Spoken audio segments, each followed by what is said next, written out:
यानी निस्बत सार्थक सहयोग कर रहा है। निस्बत कौशल विकास एवं उद्यमशीलता मंत्रालय भारत सरकार का एक राष्ट्रीय संस्थान है जो मुख्यतः प्रशिक्षण, अनुसंधान और परामर्श प्रदत्त कार्य करता है। संस्थान का मुख्य लक्ष्य खासकर ऐसे युवा वर्ग को स्वरोजगार से जोड़ना है जो विकास की मुख्य धारा से परिस्थितिवश दूर हैं। युवाओं के उज्जवल भविष्य के लिए तथा उनमें उद्यमिता की भावना को तेजी से विकसित करने के उद्देश्य से निस्बड विभिन्न कार्यक्रमों को देश भर में चला रहा है। निस्बड से प्रशिक्षण प्राप्त कर प्रशिक्षुओं ने न केवल स्वयं को अपितु अपने साथ अन्यों को भी रोजगार से जोड़कर सुखद वर्तमान और सुरक्षित कल प्रदान किया है। संभावित उद्यमियों तथा विद्यमान कार्यबल के कौशल के उन्नयन के लिए संस्थान द्वारा वृहत प्रशिक्षण कार्यक्रमों का आयोजन किया जाता है। यहाँ चलाए जा रहे मुख्य कार्यक्रमों में उद्यमिता विकास कार्यक्रम, उद्यमिता पर आधारित प्रशिक्षकों का प्रशिक्षण, प्रबंधन विकास कार्यक्रम, उद्यमिता सह कौशल विकास कार्यक्रम, अंतर्राष्ट्रीय उद्यमिता विकास कार्यक्रम प्रमुख हैं। संस्थान में अत्याधुनिक सुविधाओं से सुसज्जित उन्नत उद्भावन केंद्र मौजूद हैं, जहां परिधान विनिर्माण, रत्न और आभूषण, मोबाइल मरम्मत और सौंदर्य चिकित्सा जैसे क्षेत्रों में स्टार्टअप को सहायता प्रदान करने के लिए प्रशिक्षण दिया जाता है। इन सब के साथ संस्थान उद्यमिता के क्षेत्र में शोध एवं परामर्श तथा क्लस्टर विकास में भी अग्रणी भूमिका निभा रहा है। निस्बड ने अपनी स्थापना काल से न केवल भारत में बल्कि अन्य देशों में भी प्रशिक्षण और विकास कार्यक्रमों के माध्यम से उद्यमशीलता पारिस्थितिकी तंत्र के निर्माण में एक महत्वपूर्ण भूमिका निभाई है। अगर आप भी निस्बड के कार्यक्रम से जुड़कर एक सफल उद्यम स्थापित करने की चाह रखते हैं तो निस्बड की वेबसाइट पर लॉगिन करें तथा खुद को कार्यक्रम में पंजीकृत करें www.niesbud.nic.in।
वो जो सोने ना दे, जुनू जो हौसला खोने ना दे।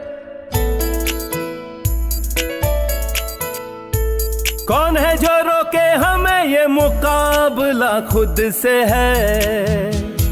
चल पड़े हैं हम, ये जीत की तैयारी है। चल पड़े हैं हम, ये जीत की तैयारी है।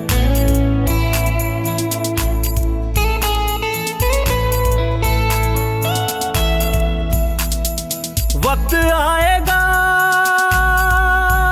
ये सोचना है क्या, यही वक्त है,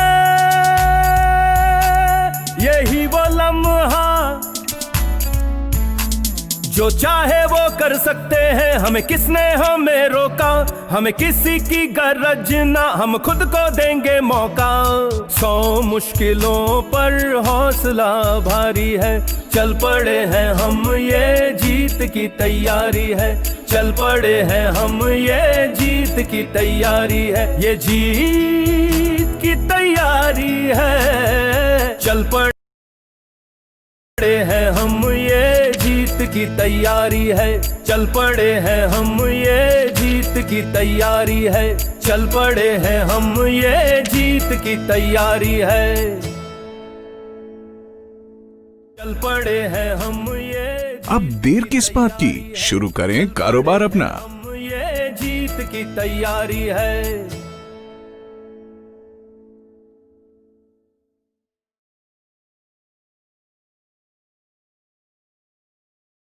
कौशल भारत कुशल भारत माननीय प्रधानमंत्री श्री नरेंद्र मोदी जी के इस विजन को चरितार्थ करने तथा भारत को एक स्वावलंबी राष्ट्र के रूप में स्थापित करने की दिशा में राष्ट्रीय उद्यमिता एवं लघु व्यवसाय विकास संस्थान यानी निस्बड सार्थक सहयोग कर रहा है।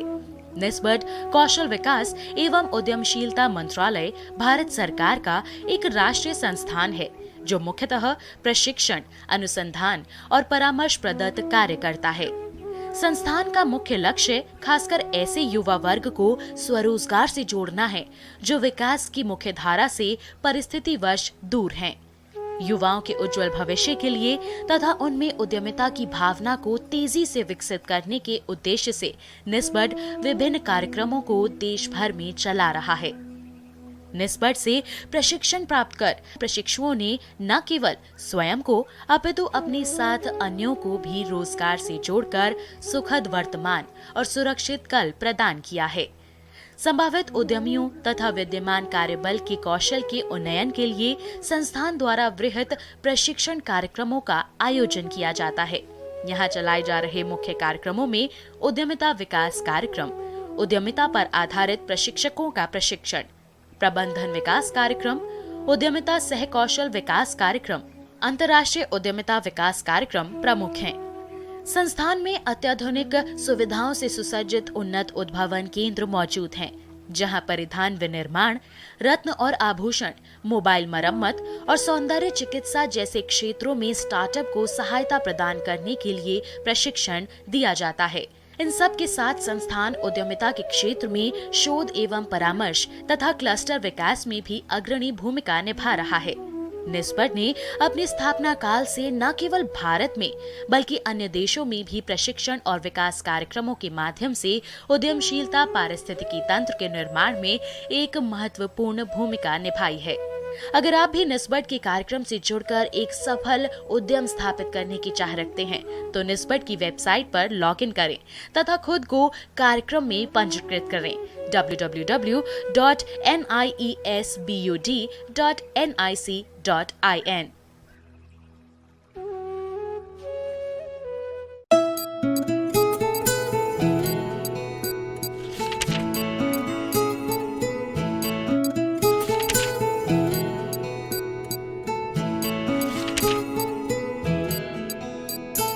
सपने वो जो सोने ना दे, जुनू जो हौसला खोने ना दे।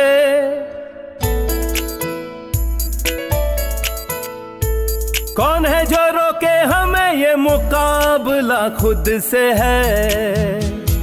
चल पड़े हैं हम, ये जीत की तैयारी है। चल पड़े हैं हम, ये जीत की तैयारी है।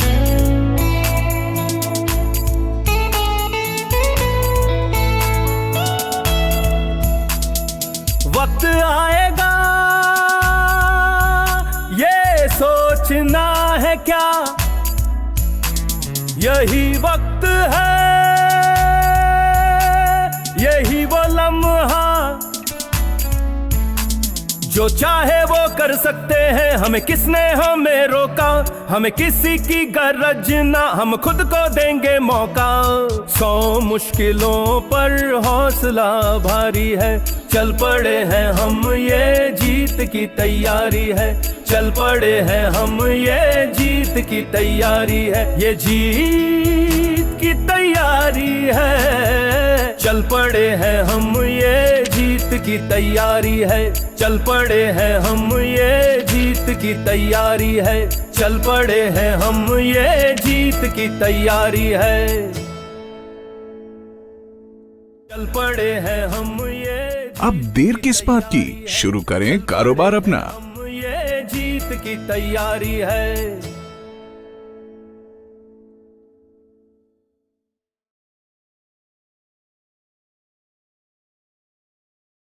कौशल भारत कुशल भारत माननीय प्रधानमंत्री श्री नरेंद्र मोदी जी के इस विजन को चरितार्थ करने तथा भारत को एक स्वावलंबी राष्ट्र के रूप में स्थापित करने की दिशा में राष्ट्रीय उद्यमिता एवं लघु व्यवसाय विकास संस्थान यानी निस्बड सार्थक सहयोग कर रहा है। निस्बड कौशल विकास एवं उद्यमशीलता मंत्रालय भारत सरकार का एक राष्ट्रीय संस्थान है जो मुख्यतः प्रशिक्षण, अनुसंधान और परामर्श प्रदत्त कार्य करता है। संस्थान का मुख्य लक्ष्य खासकर ऐसे युवा वर्ग को स्वरोजगार से जोड़ना है जो विकास की मुख्य धारा से परिस्थितिवश दूर हैं। युवाओं के उज्जवल भविष्य के लिए तथा उनमें उद्यमिता की भावना को तेजी से विकसित करने के उद्देश्य से निस्बड विभिन्न कार्यक्रमों को देश भर में चला रहा है। निस्बड से प्रशिक्षण प्राप्त कर प्रशिक्षुओं ने न केवल स्वयं को अपितु अपने साथ अन्यों को भी रोजगार से जोड़कर सुखद वर्तमान और सुरक्षित कल प्रदान किया है। संभावित उद्यमियों तथा विद्यमान कार्यबल के कौशल के उन्नयन के लिए संस्थान द्वारा वृहत प्रशिक्षण कार्यक्रमों का आयोजन किया जाता है। यहाँ चलाए जा रहे मुख्य कार्यक्रमों में उद्यमिता विकास कार्यक्रम, उद्यमिता पर आधारित प्रशिक्षकों का प्रशिक्षण, प्रबंधन विकास कार्यक्रम, उद्यमिता सह कौशल विकास कार्यक्रम, अंतर्राष्ट्रीय उद्यमिता विकास कार्यक्रम प्रमुख हैं। संस्थान में अत्याधुनिक सुविधाओं से सुसज्जित उन्नत उद्भावन केंद्र मौजूद हैं, जहां परिधान विनिर्माण, रत्न और आभूषण, मोबाइल मरम्मत और सौंदर्य चिकित्सा जैसे क्षेत्रों में स्टार्टअप को सहायता प्रदान करने के लिए प्रशिक्षण दिया जाता है। इन सब के साथ संस्थान उद्यमिता के क्षेत्र में शोध एवं परामर्श तथा क्लस्टर विकास में भी अग्रणी भूमिका निभा रहा है। निस्बड ने अपनी स्थापना काल से न केवल भारत में बल्कि अन्य देशों में भी प्रशिक्षण और विकास कार्यक्रमों के माध्यम से उद्यमशीलता पारिस्थितिकी तंत्र के निर्माण में एक महत्वपूर्ण भूमिका निभाई है। अगर आप भी निस्बड के कार्यक्रम से जुड़कर एक सफल उद्यम स्थापित करने की चाह रखते हैं तो निस्बड की वेबसाइट पर लॉगिन करें तथा खुद को कार्यक्रम में पंजीकृत करें www.niesbud.nic.in।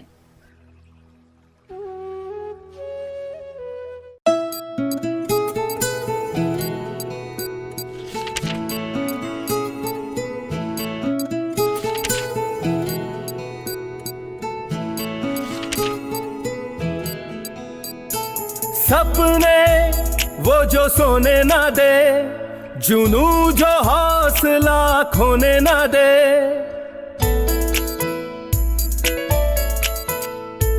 कौन है जो रोके हमें, ये मुकाबला खुद से है। चल पड़े हैं हम, ये जीत की तैयारी है। चल पड़े हैं हम, ये जीत की तैयारी है।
Friend, myself Brain Singh Sajwan, Chief Consultant Niesbud.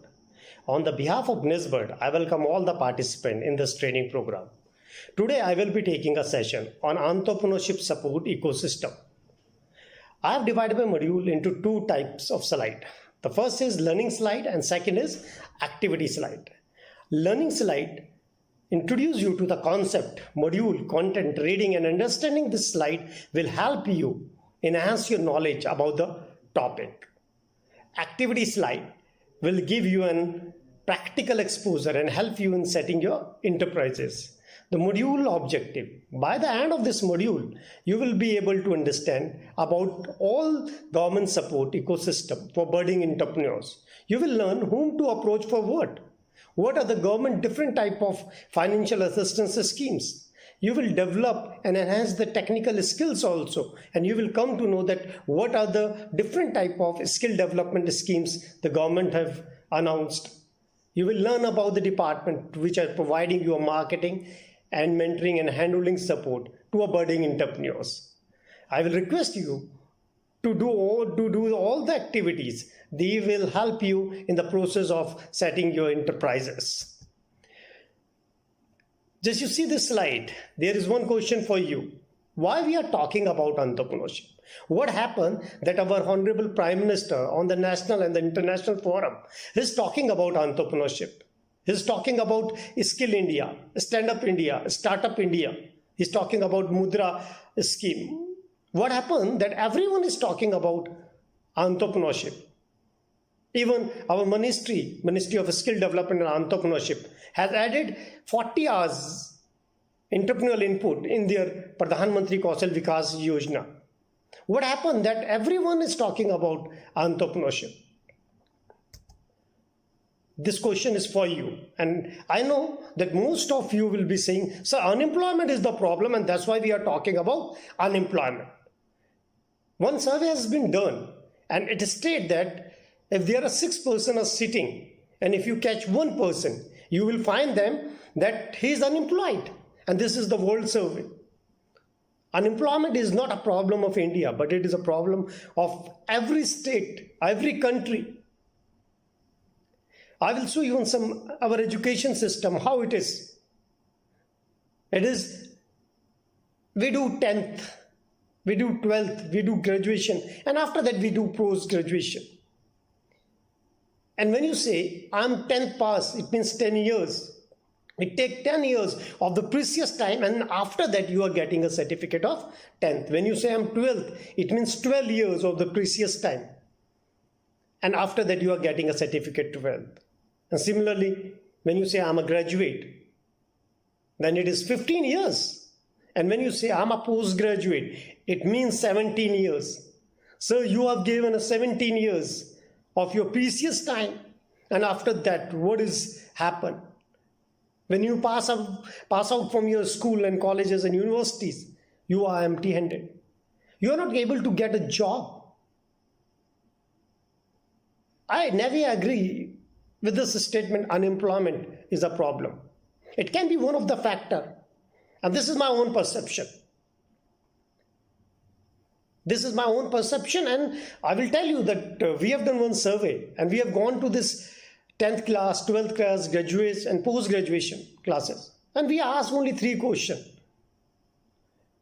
And if you all are sitting here, for the first question will be, why you are sitting in this training program? Similarly, this question was asked from 10th also, 12th also, graduation also, and post-graduation. When we asked this question from 10th standard, they started laughing and they started saying, what a stupid question, sir. What is a stupid question you are asking? We are here for studying, for education.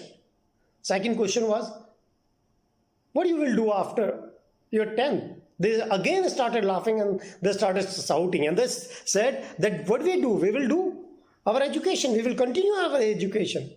But the voices were very low when we reached to graduation and post-graduation. When we asked the similar question to the student who was sitting in a post-graduation classes, whether they were MA, MCOM, MSc. When we asked why you are sitting in MCOM classes, they were not able to answer this question. They were silent And it looked that we have asked them a very difficult question. When we asked the second question, what you will do after post-graduation? Again, they were silent. And when we asked the third question, that what is your future planning? One of the students from the behind said, so I'm planning and I'm preparing for an army, for a soldier post. What is the minimum requirement? If you want to go to the army for a soldier post, it is only 10th.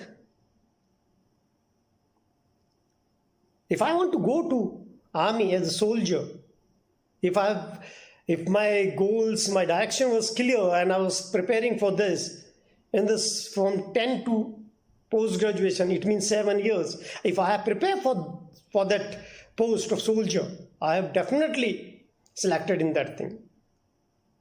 The problem is not of unemployment, but the problem is that the students, the youth who are passing out from the college and university, they are directionless. They don't know where to go. They are not guided properly. It is a problem of our education system. I'm not blaming, because you and me are the part of that education system, but our education system is this. We spent our 17 years of precious, I'm not adding the professional colleges, professional qualification. It is still post-graduation. We spend our 17 years and after that we are empty-handed. We have to think on this thing. Now I will come to my topic, that is government support for budding entrepreneurs. That what are the government support which the government is giving for the budding entrepreneurs, those who want to come into the entrepreneurship field. The first support, we will talk about the financial support, because if I ask you that if you want to start any enterprises, whether it is a manufacturing sector, service sector, or it is a trading, what do you need to start your venture? The first question answer will be, sir, we need money. Without money, we cannot start our venture. The government is giving you the financial support. Now the money is not a problem. The problem is about your ideas, about your opportunities, whether you find an opportunities or not. The finance is not a big problem. Finance is important, but the government is giving you this financial support. We will talk about the financial support. Second is skill development support. You have planned and you want to do something. Now you are specific, but you are thinking that I'm not having this technical skill. How I can develop this skill? Even for that, government is providing you the skill development support. You can develop the skill, you can enhance your skill, and the government is providing this support free of cost. They are not charging any fee for it. Our Ministry of Skill Development and Entrepreneurship is running one flagship scheme, Pradhan Mantri Kaushal Vikas Yojana. And through that scheme at a pan-India level, there is a level type of skill development training program is there, from level 1, level 2, level 3, level 4 and to level 5 also, higher and training programs also. We will talk about the skill development support, that how the government is supporting and budding entrepreneurs, those who want to develop their skills. Third is a marketing support.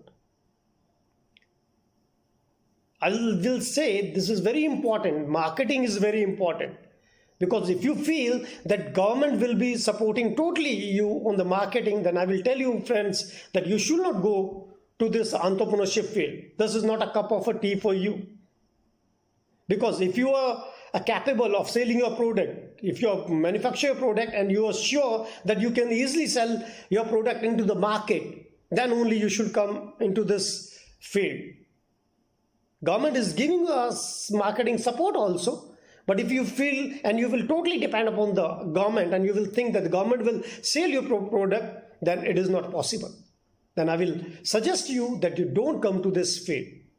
But still the government is supporting you to expand your market, to sell your product. They are having their own scheme. We will talk about the marketing support.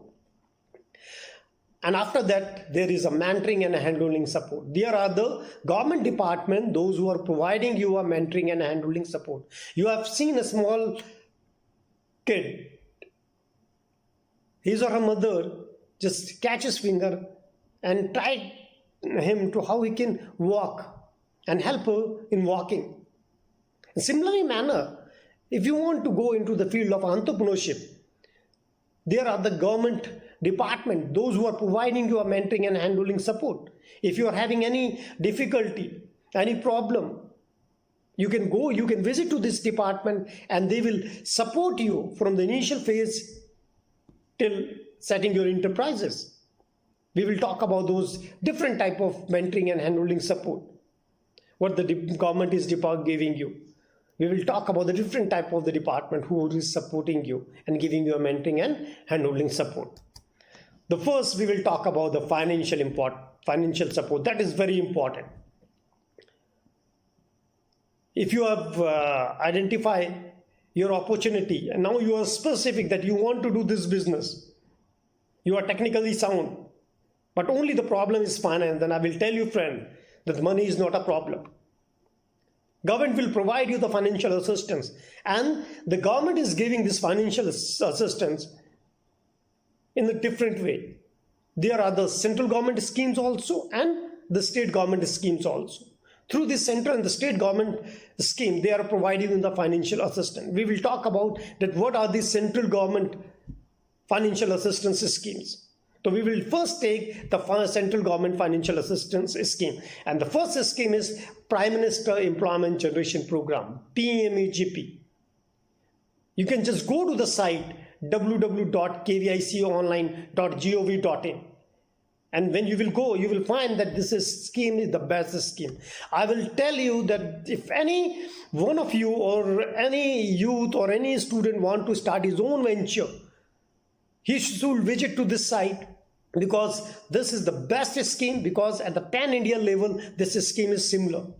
The documentation part is very less, and the best part is it is online. You have to fill online application. In detail, we will talk about this Prime Minister Employment Generation Program. Second is MSME business loan in 59 minutes. Just go to the site of www.psbloanin59minutes.com. The government have launched one scheme called MSME business loan. In fact, 59 minutes means that in 59 minutes, when you fill your online application, and in 59 minutes, you will come to know whether your application has been approved or disapproved. If your loan has been sanctioned, it will take only 8 to 12 days in the process. And if you talk about what are the documentation part, there is very little documentation part, and there is just, they need your GST verification, income tax verification, bank account detail, and some KVIC details. You have to submit those details like KVIC details, and after that you can come to know. You can just go to the site of SIDBI, and under the start this SIDBI also under this site called www.psbloanin59minutes.com. Just you will come to know. Similarly, there is one more scheme called Mudra scheme, www.mudra.org.in. This is the scheme which has been launched by the central government, and all the nationalized banks are giving a loan under the Mudra scheme. And we will talk about in detail about the Mudra scheme also. There is one more scheme called Stand Up India scheme. Just go to the website www.standupmitra.in. The Stand Up India scheme does not mean that you should stand up and start any enterprises. No. This scheme is for special category peoples. And the main special category, which category come in this is women, SC and ST. This scheme is only for women, SC and ST. And if these people are having a big dream and they want to start their big ventures, You can get a loan up to 1 crore also. We will talk in detail about the Stand Up India scheme also. In similar manner, there is a Startup India scheme. Government have launched the startup policy. Just go to the site www.startupindia.gov.in. The Startup India means that your ventures should be innovative in nature.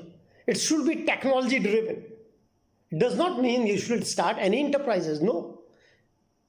But it should be innovative and it should be technology driven. Under this scheme, the government will support you to start your own venture, own startup. The government has 10,000 crore corpus fund for this. For 4 years, they have made a corpus fund of 10,000 crore. And every year, they are spending around 2,500 crore corpus fund for a startup. And for the startup, if you are certified by the panel that you are a startup, then you will be getting some exemption. And the exemption is that you don't have to pay income tax for 3 continuous years. Even in the priority for the government tender, and you don't have to pay any security deposits also under the startup. If you have taken any trademark, then there will be 50% discount. And if you have taken any patent and you have paid the fee, then there will be 80% rebate on the patent.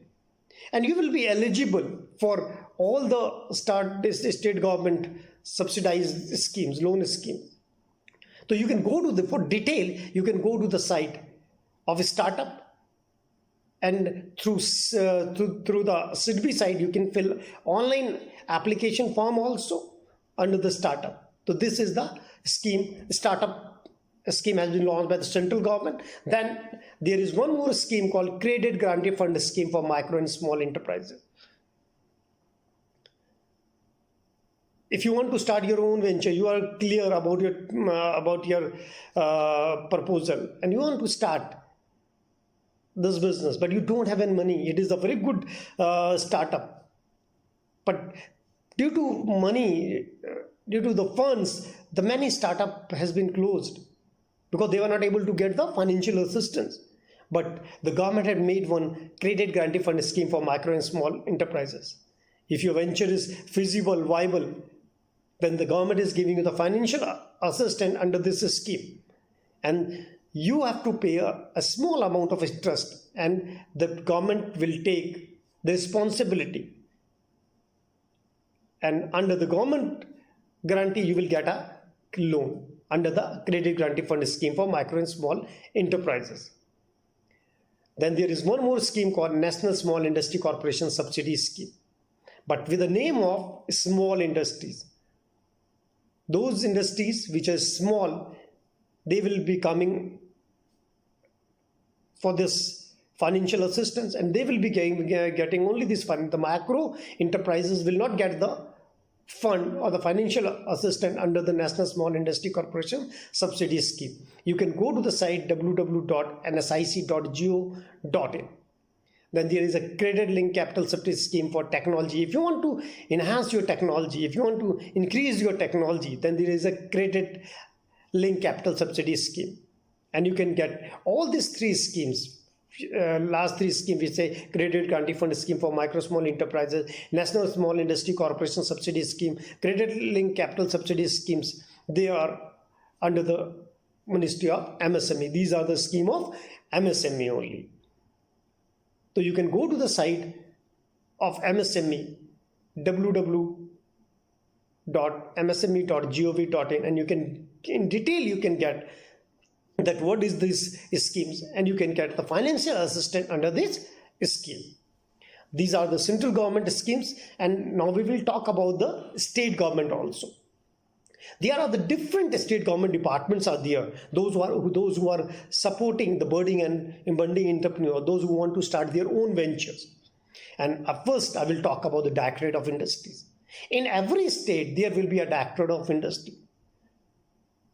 The main work of the Directorate of Industries is to formulate the industrial policy of the state. They formulate this industrial policies of the state, and with the help of district industry center, they implement this in every districts. of the state. So this Directorate of Industries you will be finding in every state, and then there is a district industry centers. All those state government schemes which has been formulated by Directorate of Industries, or there is a central government schemes. So these schemes are implemented in the district level by the Directorate of Industries. The head of the Directorate of Industry will be general manager, will be sitting in every district center, DICs. So there is one DIC in every district. And the main work of the DIC is to promote micro, small, medium enterprises in their areas, to promote the industrial activities in that particular district. So in every state, you will be finding Directorate of Industries and district industry centers, and they are having their own state government schemes. The state government schemes may be differ in state to state. I will give you an example of Uttarakhand.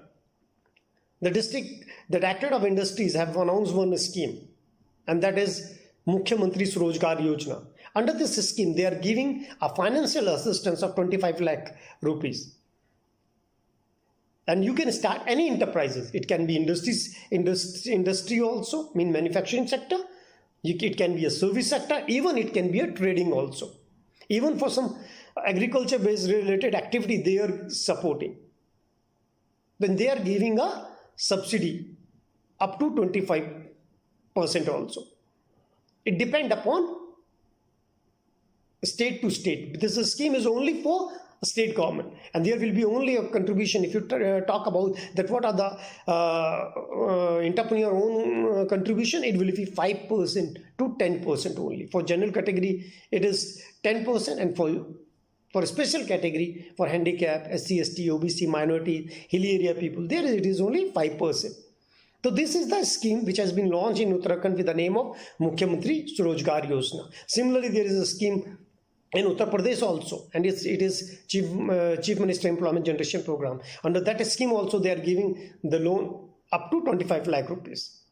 So, and the minimum qualification, it should be 10th only in UP. So under the state government scheme also, you can take a financial assistance support for setting your own enterprises. The Directorate of Industries, they work in both areas, in urban areas also, in rural areas also. Their area of operation is both rural and urban. And then there is a Khadi Village Industry Board. Again, you will find this department in every state, in district level. I will give you an example in Uttarakhand. In Uttarakhand, this Khadi Village Industry Board is running one scheme called 4% inter-subsidy scheme, and they are giving a loan up to 5 lakh rupees. If your total cost of project is 5 lakh rupees, you can take a subsidized loan under this scheme, where they are giving a 4% interest subsidy scheme. So in a similar manner, in every state, there will be a Khadi Village Industry Board, and they will be running their own scheme. The scheme name can be differ in state-wise to state-wise. For this, you have to go to the DIC of your areas. Just go to the KVIB offices and ask them that what type of the financial subsidized loan scheme they are running, and you can get all the information from the KVIB and DIC. The Khadi Village Industry Board will operate only in rural area with the name Khadi Village Industry Board. And similarly, there is a tourism department. In every state where there is tourism activity is done, there will be a tourism department to promote the tourism activity. And if you want to start any ventures which is promoting the tourism, like if you want to open a resort, hotel, spa, information center, if you want to open a camp or some tour and travel, the tourism department is giving you a support. Even to just buy a bus also, car also, they are giving you a financial assistance. In Uttarakhand, I will give you an example. They are running Vicharan Singh Gadwali Yojana. Under this scheme, they are giving a financial assistance for dhaba, for hotel, for restaurant, for resort, for camping. So any activity which can promote tourism, they are giving the financial assistance, and they are giving us subsidy also. The maximum subsidy is 33.33%. And this subsidy portion can be differ from state-wise to state-wise. So this is a tourism department scheme. In similar manner, in every state, the tourism department will be running their own scheme, and you can get more information by going to this department. If you want to do any activity related to the tourism department, just visit to the tourism department of your state and just take the information from them. And after, there is a horticulture department. Again, you will find at a district level, you will be finding in every state, you will be finding the horticulture department. If you want to do any activity related to the horticulture, or if you want to do any activity like food processing in a food processing sector, if you want to do a business of pickle, juices, you can take a financial assistance through the horticulture department also. There will be a central and the state government scheme which will be implemented by horticulture department. So you can take a financial assistance from this department also. They will be giving you the subsidized loan. Then there is one more department called Directorate of Tribal Welfare. But this Directorate of Tribal Welfare, where there is a ST community is staying, you will find the Directorate of Tribal Welfare in every state where there is a tribal community.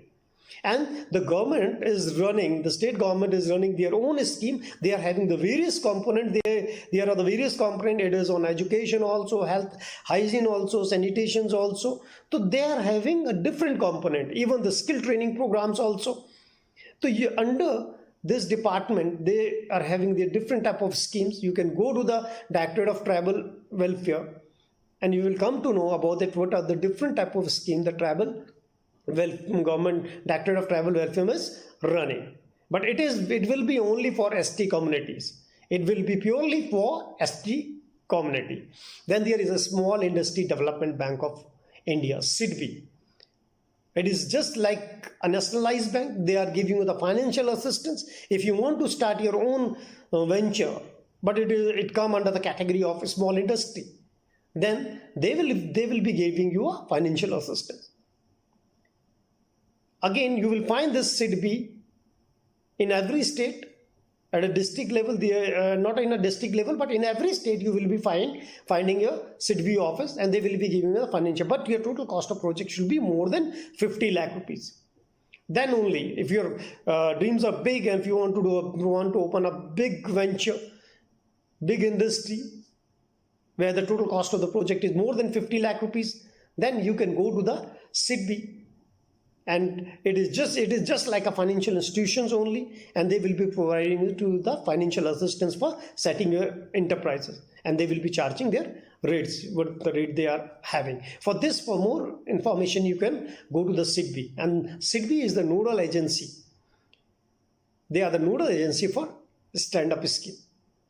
So you can visit to the SIDBI, and I will tell you one thing, that during this COVID-19, they have started their different type of schemes. If you want to start any venture which is related to COVID-19 activity, if you want to start some you want to manufacture some PPE kit, or you want to manufacture some sanitizer, you want to start some industry related to sanitizer, gloves, then SIDBI is having their special schemes, and they are giving a financial assistance for this also. You can visit to the SIDBI office, and you can come to know about what the financial assistance the SIDBI is giving. Similar, there is a National Bank for the Agriculture and the Rural Development, NABARD. NABARD is also supporting you. If you want to do an activity related to the agriculture in a rural area, then NABARD will support you. We will talk in detail about the NABARD scheme also. There is a Department of Minority also. The Department of Minority, it is only for the minority. They are having their different component like education, like health and hygiene, like skill development training programs, like financial assistance schemes also. They are supporting you. And the Department of Minority, you will find this whole department in every state in a district level, and they are running their own schemes, but the schemes may be differ state to state basically. Then there is a Nagar Nigam and Nagar Palika also. Even the Nagar Nigam and Nagar Palika are also running their own schemes, and you will be surprised. I will give you an example of Uttarakhand. In Uttarakhand, they are running one scheme and this scheme is only for underprivileged people basically, where they say that you can do any activity. It can be a manufacturing sector, it can be a service sector, it can be a trading also. You can just open a small vegetable shop, some kirana shop, any activity which is related to industry service. But they are giving a small amount of loan, that is only 2 lakh rupees, and they are giving a subsidy of 25%. I will tell you one thing, that all departments are giving you only a financial assistance in terms of subsidy. Finance will be given by bank only. These all schemes are linked with bank. The bank will be providing you the finance, but department will provide you the subsidy basically. These are the department, these are the state government department. You can visit to these departments and they are running their own schemes state-wise. Again, I will tell you one thing, that state-wise, these schemes can be changed, but there are the schemes and these departments are there. For more information, just visit to this department and you will come to know about the different type of government scheme which has been launched by this department at the district level. Again, I am saying that scheme can be changed from state to state, but there will be some scheme for the budding entrepreneur, those who want to start their own ventures. Now, we will talk about the best scheme. Why I'm calling this scheme is the best scheme, because this scheme has been launched by the central government, Ministry of Micro, Small, Medium Enterprises, Government of India. They have launched this scheme with the name of Prime Minister Employment Generation Program. This is the best scheme because at a pan-India level, it is a similar. There is a very little documentation part is there. Any person who is little aware of internet and little bit of IT, so he can just go to the site and he can fill the online application. If you are seeing this slide, and this slide in which it is written Prime Minister Employment Generation Program, just go and see that there is one thing written, the model project also. If you want to prepare a business plan also, they have given some model project also. You can go to the model projects and you will find that there are the different type of model projects are there, and you can get an idea that how you have to formulate the business plan or a project report, which is a mandatory part, and you have to submit to the financial institutions also, and you have to upload online also. And the scheme you are saying there is for individual also, for non-individual also. Individual means if I want to start my business in a proprietorship, then I have to click on the individual, and then directly I will go to this individual form will open and I can fill the online application. Everything is online basically. You can go for PMAGP online EDP training also. When your loan has been sanctioned, then you have to go for one EDP training. So you can go online training also. You can check your status also, that what is the status of your application. If you have filled your online application, just you can see the login for registered applicant. If you have filled online application, then you can just check your status of your application, that what happened to your application. Why I'm saying it is the best scheme, because in this scheme, when you have taken a loan and you have set your enterprises and you have run your enterprises smoothly, and you have repaid back all the loan amount to the bank, to the financial institution, afterward, after 5 years, 6 years, you feel that you want to expand your business, you want to upgrade your business, then also you can take a loan under the PMAGP scheme. But this is only for PMAGP, existing PMAGP and Mudra units only. So it means for upgradation and expansion, you can get a loan. This is only one scheme where the government is giving you a facility for upgradation and expansion, and you can take a loan up to 1 crore for your upgradation. That's why I'm saying PMAGP is the best scheme. And the best part is that this scheme on 1st July 2016, it has been made online basically. Now it has been online. You can just go to the site www.kviconline.gov.in, and then you go to the PMAGP portal. You will find that you have to fill online application. This scheme is implemented by 3 agencies at a state level. First is KVIC, Khadi Village Industry Commission. Second is DIC, District Industry Center. And third is Khadi Village Industry Board. KVIC is a central government body that come under the Ministry of MSME, Government of India. They are the wing of MSME. MSME has launched this scheme. That's why they have made KVIC as a nodal agency. At every state level, KVIC is a nodal agency. And KVIC, with the name Khadi Village Industry Commission, they will operate in a rural area only. Their area of operation is only rural. If we talk about the DIC and Khadi Village Industry Board, they are the state government bodies. In every state, they will be the implementing agency, DIC and KVIB. DIC, District Industry Center, they will be implementing this scheme at a district level. Their area of operation is both rural and urban areas. Any entrepreneur, those who want to start the venture in rural or in an urban area, then they can go directly to the DIC and they can fill online application form of, under the DIC they can take the loan under PMEGP scheme. Third is KVIB, Khadi Village Industry Board. Again, with the name of Khadi Village, it will operate only in the rural area. So this scheme is implemented by 3 bodies, KVIC, DIC and KVIB. What is the scheme? What is the project's total cost of project? In this scheme, how much loan you can take under this scheme? The maximum loan you can take under this scheme is 25 lakh rupees. This is the total cost of project. This is the maximum total cost of project for manufacturing sector. It is only for 2 sectors, manufacturing sector and service sector.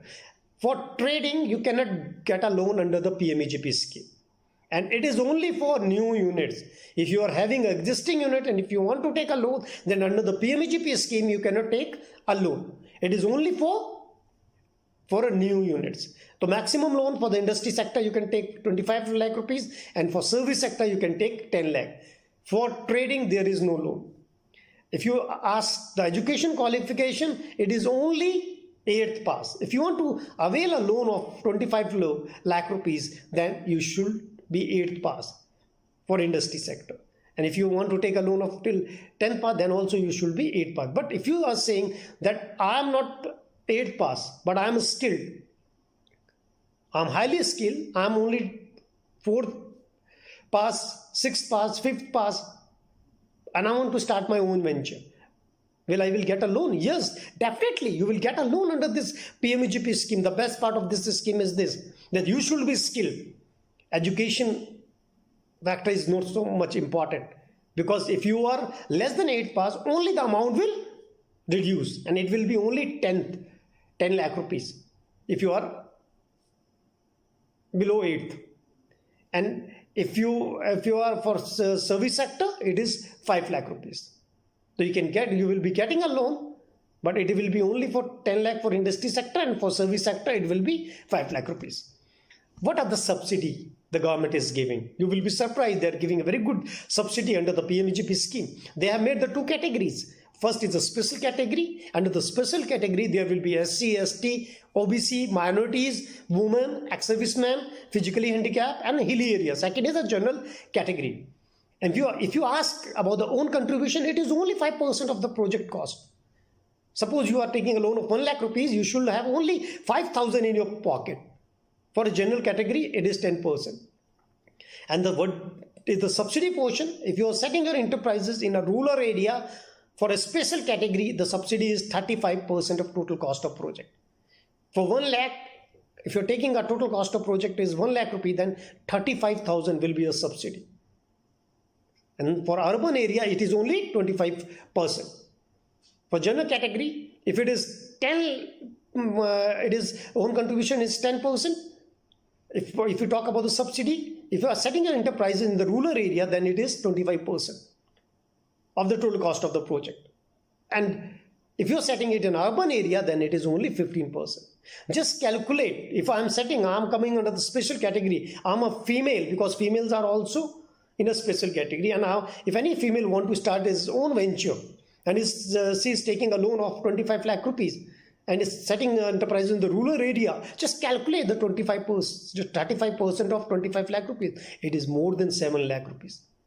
just to calculate the interest which you have paid for 5 years, you will be surprised that it is not up to 7 lakh rupees. The interest is lesser than. So it means that the government, you can say that it is an interest-free loan. All the interest has been paid by the government as in the term of subsidy. This is the best part of this scheme. If you say that for what will be the tenure, it is from 3 years to 7 years. 3 years is the lock-in period for this. 3 years is the lock-in period, and you can go up to 7 years. It depends upon the entrepreneur basically. So this is the best scheme, and I will request you to promote this scheme. Tell this scheme to those budding entrepreneurs, those youth who want to start their own ventures and they are having a problem in finance. You can tell them that there is a PMEGP scheme. Just visit to the DIC, Khadi Board and Khadi Commission, and they will get all the information. This is the best part of this scheme. As it is online, you don't have to go to the departments also. You can just go to the online and you can fill the online application form. Just go and click on the individual, and after that you will get a form. It is a simpler form where you have to give Aadhaar card is mandatory in this scheme. You have to fill the Aadhaar card. You have to write your name. Sponsoring agency means from where you will be taking a loan, whether Khadi Board, Khadi Commission, or DIC, your state, your district sponsoring office will come. If you are saying that it is Khadi Village Industry Board, the address of Khadi Village Industry will come. Legal entity, it is individual or you are doing it in a group. It depends upon gender. The best part is third gender can also apply. Your date of birth, social category, special category, qualification. I will tell you one thing, that if you are more than 8 pass, if your education qualification is PhD, just stick on the PhD. Even if you are taking a loan of only 3 lakh, 4 lakh, because they have made one scorecard. And when you will be filling that scorecard, you will see that if you are highly qualified, the numbers for that thing is higher. If I am illiterate, the number will be lesser, and if I am having a higher education, then the numbers will be in a scorecard will be more. So you should give your highest education qualification. Communication address, you have to give your communication address. You have to write the block, district, PIN, email address, PAN number, unit location address, where you want to start your venture. All these stars are mandatory. You have to fill this star. And after that, proposed unit address, what will be the location of your industry. You have to give the address, block, district, PIN, type of that activity, industry sector, or it is a service sector. Whether you have done a EDP training or not. If you have done, yes, or if you have not done, then also write no. Then this 18th is very important.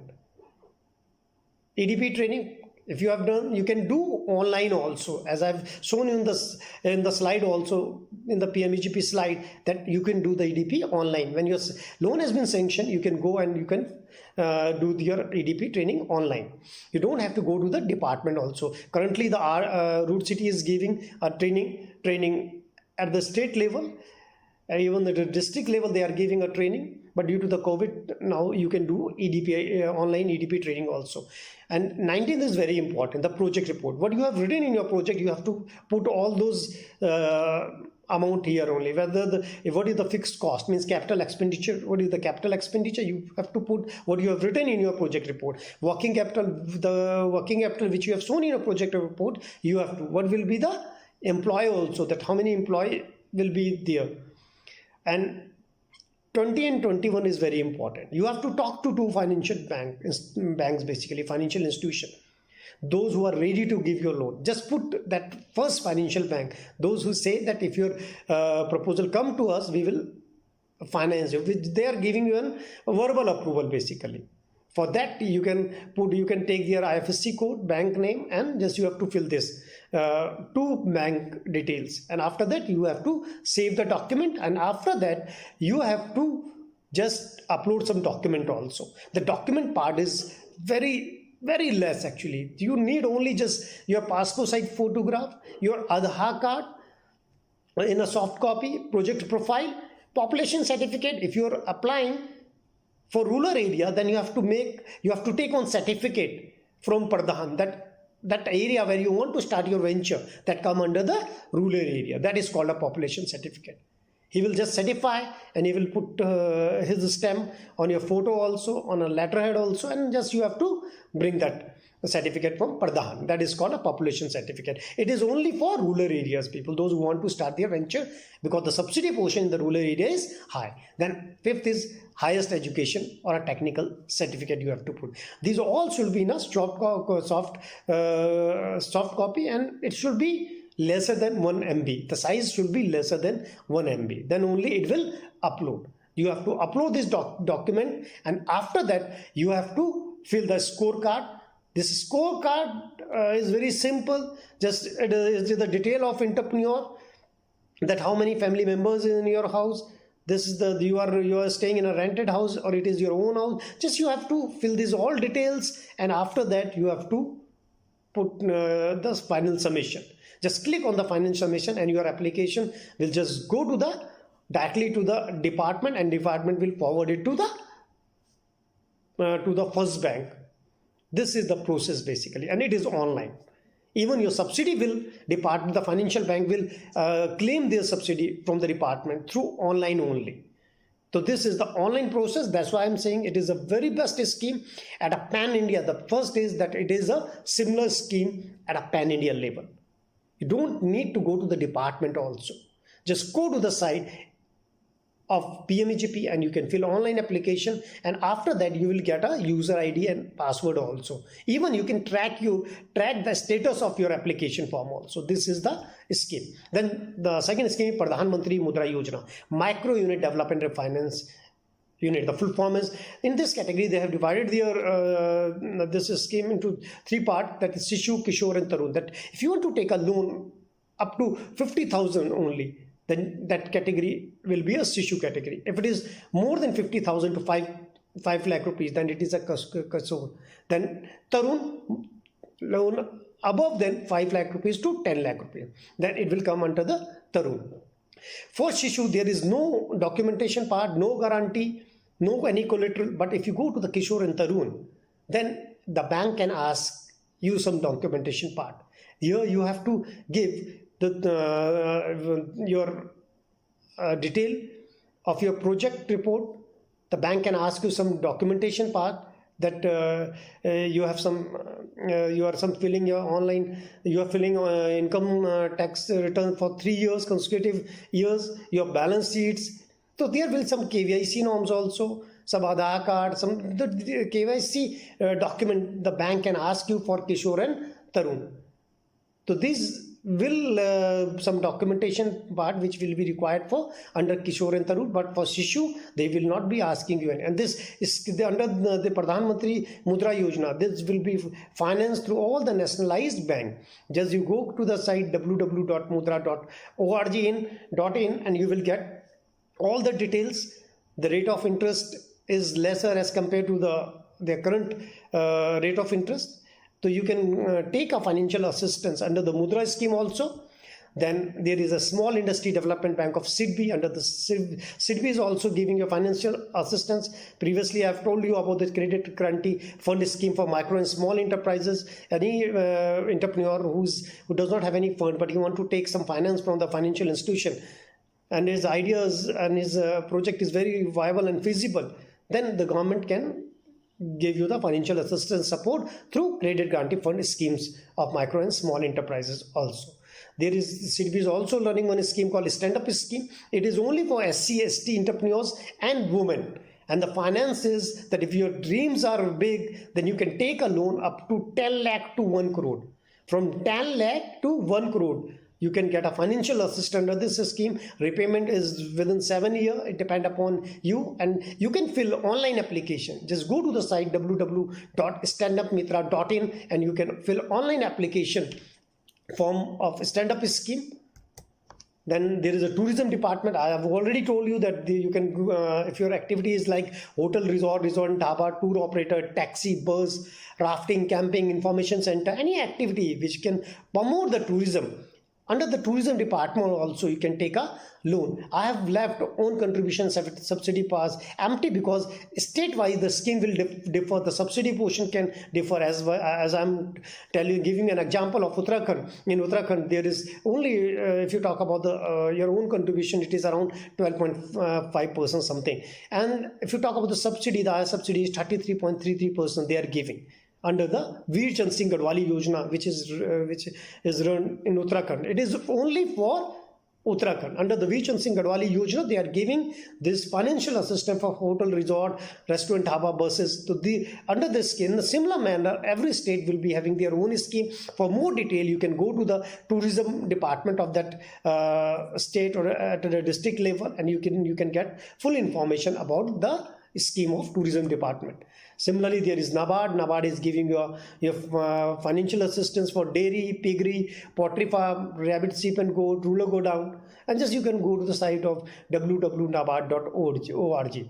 Again, I will tell you one thing, that at the state level, according to the geographical condition, temperature, according to their state condition, the NABARD will be giving you the financial assistance. It is not necessary that if you are getting a loan in a Punjab for dairy, it will be applicable in Northeast also. It depends upon, according to the geographical condition, according to temperature, they depend upon state to state, district to districts. The NABARD, for more information, but they are giving the loan under the for dairy, piggery, poultry farm, rabbit, sheep and goat, rural go downs. So you can go to the NABARD at a district level and you can confirm that what type of scheme they are running and for what they are giving a loan, and what are their schemes basically in terms of subsidy. So you can get a full information by approaching to the department. Then there is a Ministry of Social Justice and Empowerment. Even they are giving a loan for National Backward Class Financial Development Corporation. They are giving a loan to the business loan for women, handicap and the backward classes, and only at an interest rate of 3%. Suppose if I have taken a loan of 100 rupees, then I have to repay only 103 after 1 year. For more information, you can go to the website of www.nbcfdc.gov.in. For this, if you talk about the state financial corporation, in every state there are the state financial corporation. You can visit to the state financial corporation website. They are also giving you the financial assistance. Like in Andhra Pradesh, there is Andhra Pradesh State Financial Corporation, Assam, Delhi Financial, Gujarat, Economic, Haryana. In similar manner, there in Jammu Kashmir.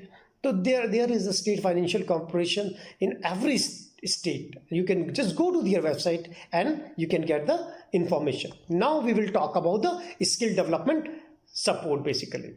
A skill development support. When we talk about the skill development support, the first support is the skill development which the government is giving, that is our Ministry of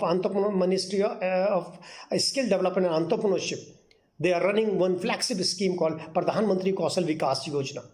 And you just go to the site of www.msd.gov.in and you can just see the Pradhan Mantri Kaushal Vikas Yojana. Under this scheme, at a pan-India level, they are running the skill development training program in a different sector. There is a sector skill council, and this sector skill council have just designed a course modules for every sector, whether it is you can say you can go for industry sector, for service sector. They are having a different type of skill development training program. So you can just go to the site and you can just enroll yourself. Even in a state level also, they have made some, in every state they have made them, like in Uttarakhand, there is Uttarakhand Skill Development Mission. In UP, it is Uttar Pradesh Skill Development Mission. And this scheme has been just routed through to the state through this Skill Development Mission also. So under this Skill Development Mission, and under the Pradhan Mantri Kaushal Vikas Yojana, any entrepreneur who want to develop his skill, they can just register themselves and can take the skill development training program as per his requirement. Similarly, there is Ministry of MSME, Government of India. They are running their different type of scheme that they are running on their scheme called Entrepreneurship Skill Development Scheme. They are having their institutes they are the DIS Institute of MSME. They are also running this scheme, entrepreneurship skill development program on different sectors. And it can be IT, it can be food processing, it can be a fashion designing. It depends upon. And they are having their one institute at Hyderabad, that is NIMSME, National Institute for Micro, Small, Medium Enterprises, Government of India, and they are running this different type of skill development schemes. Training are run in this institute. They are having their skill development to the entrepreneurs or those youth, those who want to develop, enhance their skill. They can get the skill training program under the Ministry of MSME schemes also. At state level, there is NULM and NRLM, National Urban Livelihood Mission. With the name of urban, if those urban areas, the government have launched some scheme, skill development scheme, just like Pradhan Mantri Kaushal Vikas Yojana. And under that scheme, they are having the government is having their own training partner institute, and SUDA is running this scheme at urban areas. And the people who are staying in the urban area, if they want to skill them, they want to develop their skill, they want to enhance their skill, they can take the skill development training program under the National Urban Livelihood. In similar manner, if they are staying in the rural areas, then there is NRLM, and the people who are living in the rural area, they can also develop their skills. They can enhance their skills, and they can register themselves under the NRLM scheme, and they can enhance their skill.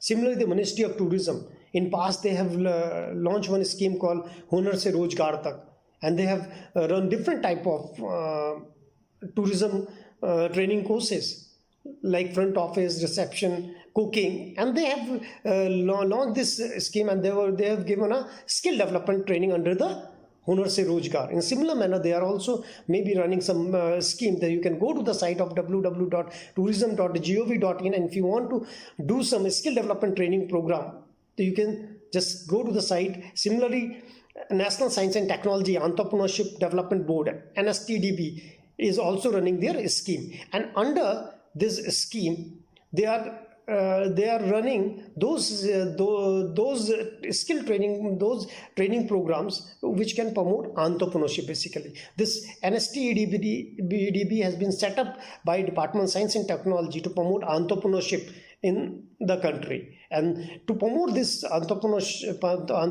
they are running entrepreneurship awareness camp, they are running entrepreneurship development program, they are running faculty development programs for the college, institute and universities professors, so they take the professor college, they can just enhance their knowledge on entrepreneurship, and they can create a entrepreneurial environment in the universities and college and guide the student and the youth if any student want to go in the field of entrepreneurship. So for more information, you can go to the website www.nstdb.gov.in. In similar manner, Ministry of Minority Affairs, they are running only the skill training program for minority communities. They are having their scheme, like previously they have launched some scheme like Siko or Kamaho, Ustad scheme, Nai Manjil scheme, and through this scheme they are running skill development training program on different sector. It may be a fashion, it can be a IT, it can be a computer hardware networking. So there can be a different sector they are running this scheme, but it is only for minorities. So you can go to the site, minority peoples can go to the site, and they can, if they want to enhance their skills or develop their skill, they can take the training under this. There is a Director of Tribal Welfare. Similarly, it is only for ST communities. At every state, at district level, they are running their own scheme, and you can go to the site of www.tribal.nic.in. It is not only a skill development program, but on a different component for education, health, hygiene, and sanitations. They are having their own scheme. In similar manner, there is an institute called NIFTM, the National Institute of Food Technology Entrepreneurship Management. It is in Kundli, in the border of Delhi and Haryana. They are running their skill development training programs for short duration and for long duration also. Some training programs are free also, and some are paid also, but it is only for food related activities only. Even they are doing MBA also.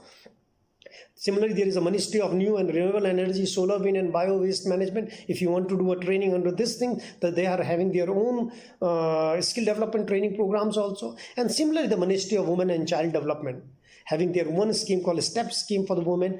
And you can go to the website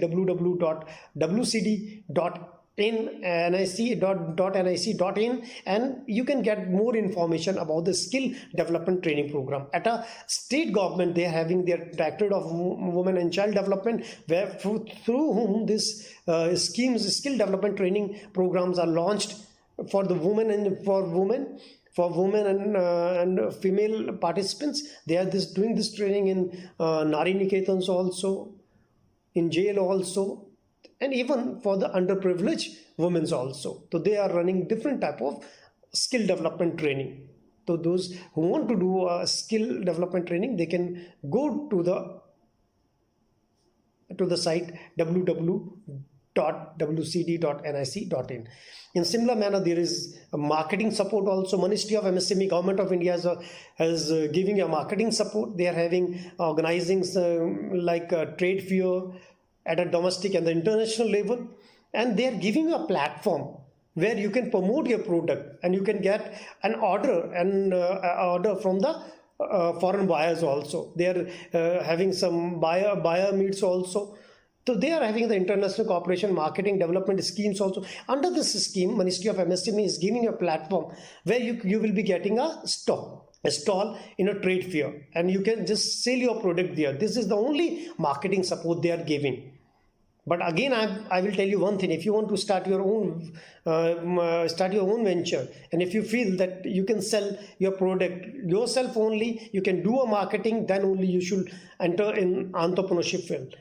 The government is giving you this marketing support. Similarly, the Ministry of Commerce, they are having their trade policy at a state and national, international level, and they are supporting you to promote your product to the foreign countries also. And similarly, the Ministry of Women and Child Development, they are having their own e-heart bilingual portal where they are giving you marketing support, and through this marketing support, you are getting a platform, online platform to sell your product, and you can showcase your product in this e-heart bilingual portal, and you can sell the product, but it is only for women entrepreneurs.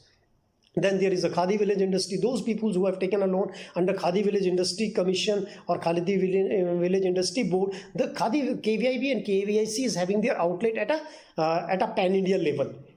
So they are having their outlet, and they give you a platform, and you can put your product in this outlet and can sell your product. Like this, they are giving you a marketing support. NSIC is also giving you a marketing support, where they are giving you a marketing support where there is a single point registration for government purchase EMD. You don't have to give any EMD also. You don't have to pay any tender fee if you are a member of an SIC exhibition and technology. If they conduct the exhibition and technology fair, where if you are a member of an SIC, then you can participate, you can promote your product, and you can just go for abroad also. In similar manner, they have their own portal called MSME Global Mart Business to Business Web Portal. It is an online platform with the NSIC is given to their members, their small industries, those who can promote even the buyer and seller meets are arranged by the NSIC. Similarly, there is a Ministry of Tribal Welfare. They are giving you not only a financial support, skill development support, even they are giving you a marketing support. But it is only for the tribal communities. If the tribal peoples, they have made some product and they want to promote their product, they are giving them a marketing support. Now we are on that mentoring and the handholding support. This is very important support, because if you are having any problem, if you want to start your venture and you are confused, don't know where to go, basically you are directionless and you don't know where to go. At this time, this mentoring and handholding department can support you and can guide you and help you in setting your own venture. And the first is Niesbud, basically. I will ask you to go to the site of www.niesbud.nic.in. It is a institute, a government institute under the Ministry of Skill Development and Entrepreneurship. Since inception in 1983, this institute is working for entrepreneurship. The main core activity is to promote entrepreneurship, and we are giving a guidance, counseling, training. We are doing some research works also. And the most important thing is we are giving the mentoring and handling support to the budding and existing entrepreneurs. If any entrepreneurs is coming to us, we are giving them this mentoring and handling support to set his or her enterprises. Besides this, the Niesbud is conducting different type of training programs like entrepreneurship awareness camp. We are conducting entrepreneurship awareness camp for the student, for the people who are living in the rural areas. We are going there. We are trying to create a entrepreneurial environment in college and universities through EACs. We are doing entrepreneurship development program for budding entrepreneur, for existing entrepreneurs, and we help them in supporting their in setting their own enterprises. Even we do entrepreneurship skill development program for general community, for special categories like ST communities, minority communities, for women. We are doing a separate training program for women's, that is women entrepreneurship development program. We are doing management development programs. Even we have designed a trainers training program on employability, entrepreneurship, life skill for DGT and NSDC, where we are giving a training to the trainers basically of all the training partner of NSDC, and even to ITI trainers and instructors, where we are just giving them an entrepreneurial input. We are enhancing their knowledge on entrepreneurship so that they can guide their students and tell their student that how the entrepreneurship is the best career option for them. If anybody want to start their venture, they will help them and they will guide them to start their own venture, or they can tell that where you can go basically. This is the purpose of this TOTs, faculty development programs. And beside this, we are providing them mentoring and handholding support. Any entrepreneur, budding entrepreneur, or existing entrepreneur, when he reach to Niesbud and they want to start their own venture, we are just filling their online application form under PMEGP. We are preparing their project report also. We are linking them with the departments, with the different government subsidy schemes also. We are linking to the financial institutions also. We'll tell them that how you can utilize your subsidy also. Even we have just published 2 books, means 100 stories are in 2 books, 50-50, and the name of that book is Swavalambhan Ki Aur. And these all are the Niesbud trainees whom the Niesbud has given the mentoring and handholding support in starting their venture. In similar manner, I is also a wing of Ministry of Skill Development and Entrepreneurship, but they are also doing similar activity what Niesbud is doing, but they are doing this activity in Northeast region. So you can just go to the site of www.iitraining.org, and if you want to do any activity in the Northeast region, then you can go to II site and they will support you like Niesbud. Similarly, there is one institute, EDI in Ahmedabad. They are having some incubation center also. Even the Niesbud and II is also having, EDI is having the incubation center. They are providing a mentoring and handholding support, and they are supporting entrepreneurs in setting their ventures. In similar manner, there is NIMSME. This is the National Institute of Micro, Small, Medium Enterprises, Government of India. This institute is in Hyderabad, and you can go to the site www.nimsme.org, and they are supporting the entrepreneurs in that areas in setting their enterprises. They are helping them to prepare their business plan, linking them with the government schemes, preparing their feasible and viable project reports. In similar manner, DIMSME is also doing that activity. Department of Science and Technology, they are having a separate wing called NSTADB that is basically promoting entrepreneurship in the country, and they are running their own different type of scheme like entrepreneurship awareness camp, faculty development program, entrepreneurship development program, technical entrepreneurship development program.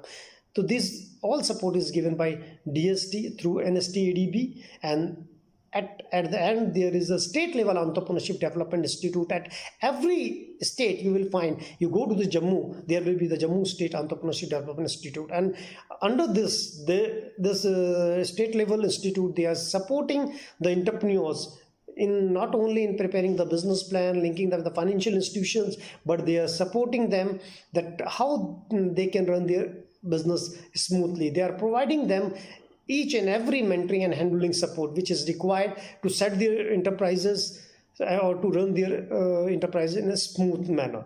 So this all is all about the mentoring and handling support which the government is providing you. And at the end, I will ask you to do one activity that is very important. If you are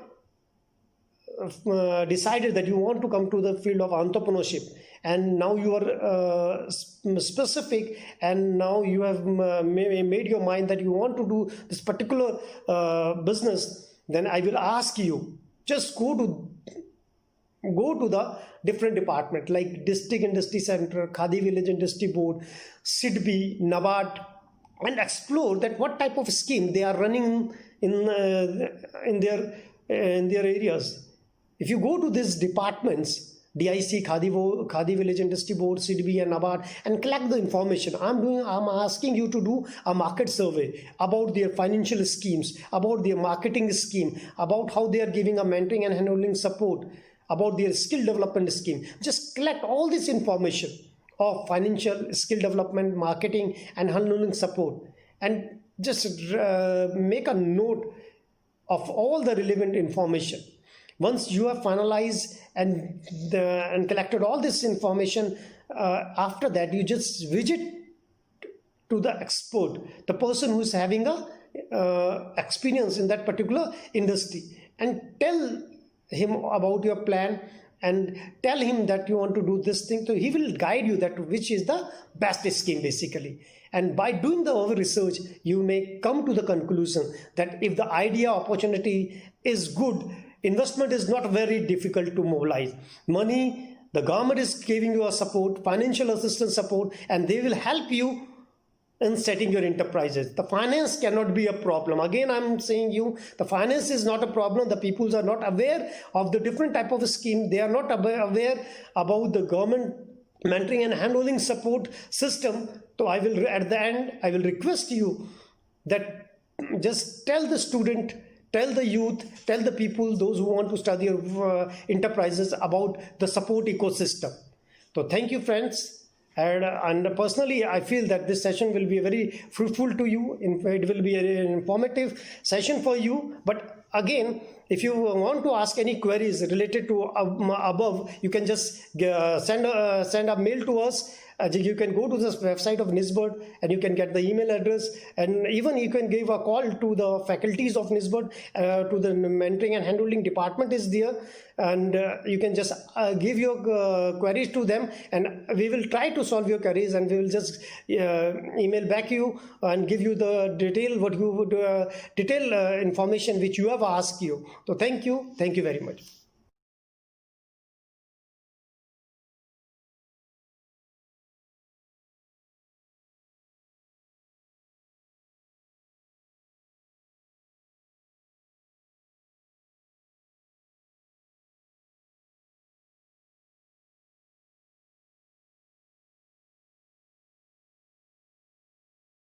Boguna, Chief Consultant, Niesbud.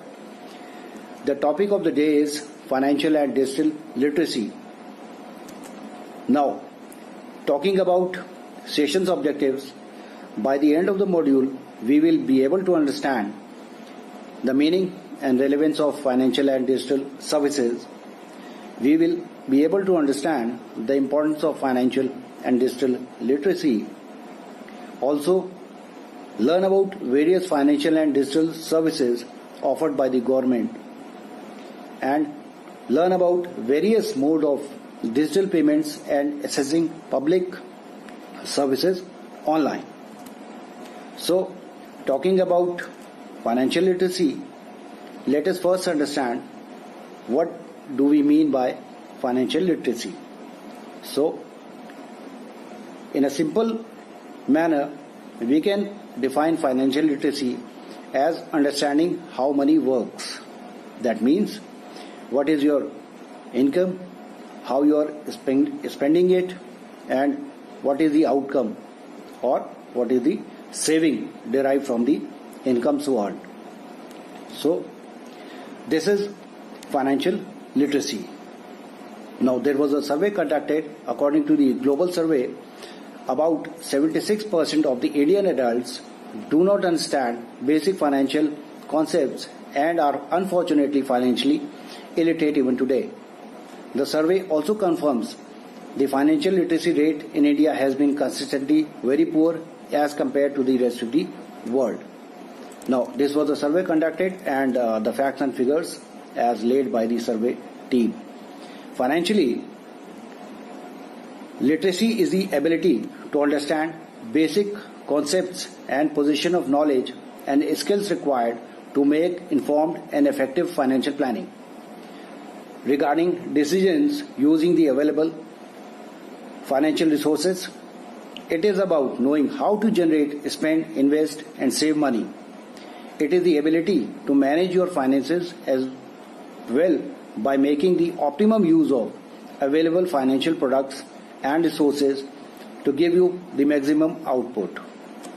Now, in India, financial literacy has still not become very popular and has not been given priority like the other developed nations of the world. Lack of basic financial knowledge results in poor investments and financial decisions. That is why most of the people invest in short-term plans and physical assets to accomplish their personal goals, which give lesser benefits and does not help in the economic development of the country. Now, some of the alarming questions are here before us to see whether how literate we are regarding the financial literacy. Are you able to understand the basic financial concepts like compound interest, credit scores, mutual funds, etc.? Are you able to make effective financial decisions? Are you able to make effective financial planning? Now, these are the technical terms which has a lot more importance, and how literate we are that we understand these words and act according to these words. Are we able to manage our personal finances as well? Are we aware of the most profitable saving techniques? Do you have enough savings for the rainy days? Do you live a debt-free life? Do you know the best investment plans, options for gaining maximum profits? Now, these are some of the alarming questions which needs to be answered, and if we have answer to these questions, then we can say that we are financially literate. Now, if we are not able to find a satisfactory answer to these questions, then you should definitely need to educate yourself on financial concepts as well as possible. The lack of financial literacy may lead to making poor financial decisions that can have serious impact on your financial well-being. Hence, it is high time we should understand our finances well and do better financial planning and investments for a smooth financial life. So, these are some of the questions which needs to be answered, and if we don't have answer to this question, the situation is very critical. Now, talking about financial literacy, we have some components related to financial literacy which have very important roles in financial literacy. The first and the foremost component is personal finance. Personal finance means it is the terms that covers how you are managing your money. Means what is your income, how you are spending it, and what is your investment. It often refers to the individuals and households in long and short-term financial goals and advises them about financial and investment opportunities. Now, this was the first component of financial literacy. The second component, that is tax planning. Now, tax planning is a way to find out how much money you are paying on tax and also a way to help minimize the tax liability. That means the money owed to the tax authorities of India, means government. Now, the third component is budgeting. Budgeting plays a very important role in every individual's life. With a proper budget, if we are working with, we can have maximum profit, but we are not acting according to the budget, then we may suffer many losses. Now, budget may be defined as a plan or estimate of the money needed for costing of living or to be used for specific purposes. Now, budget may be described as a plan or estimate of the amount that has been put forth for a specific goals and acting according to the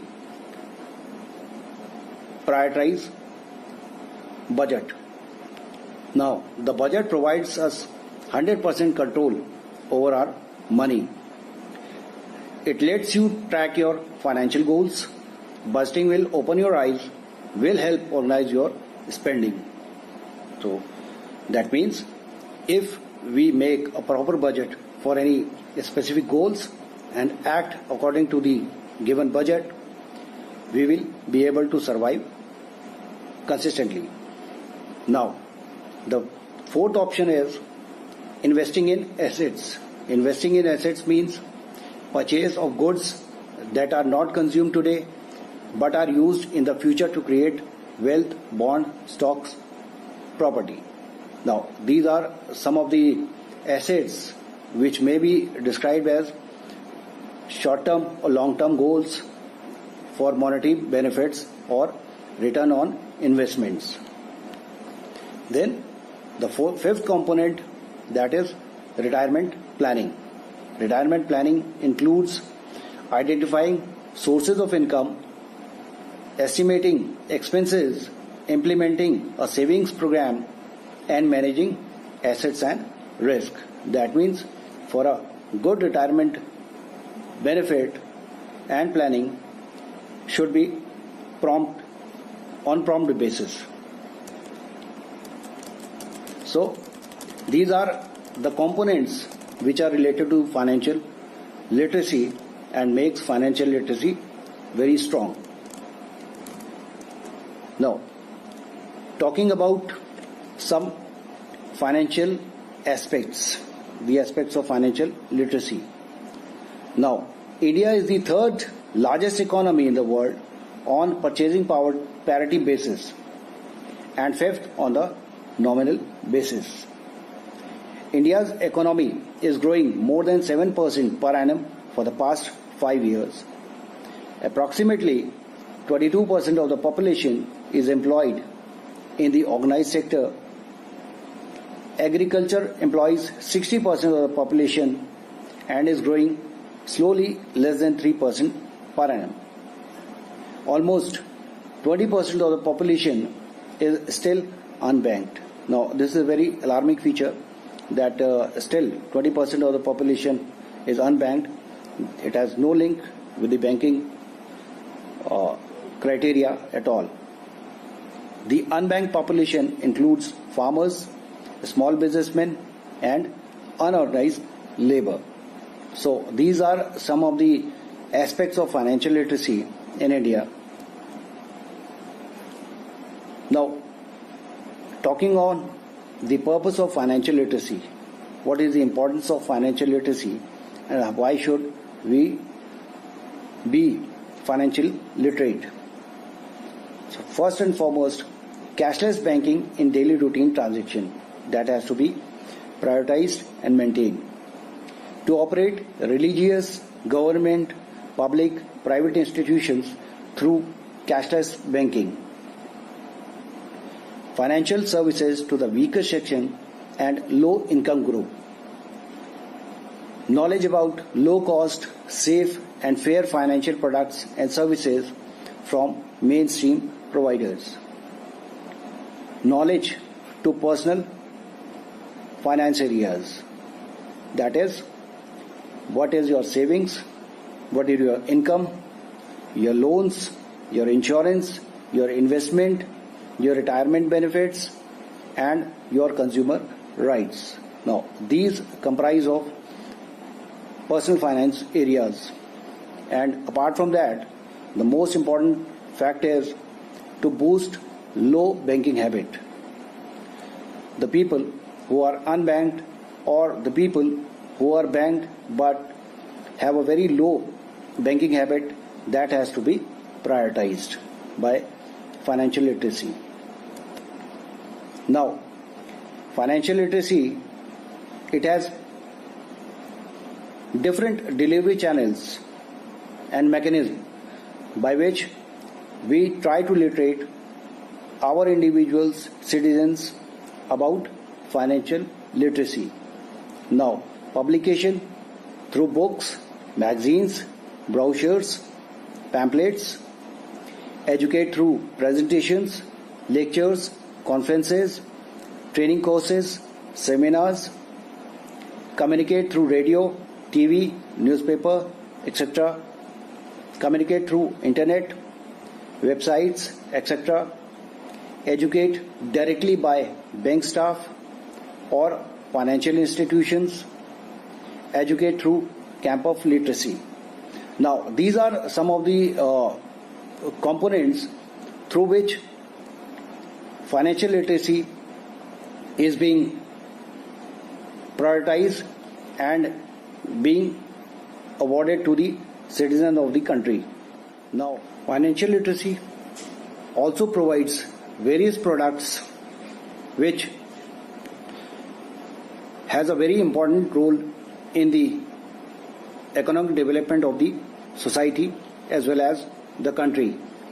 Now, talking about the products, the first and foremost product is current account. Now, current account is a bank account that allows you to access a range of everyday banking services such as receiving money in the way of your salary, your pension or benefit payments, paying bills, setting up direct debits and standing orders to make regular payments.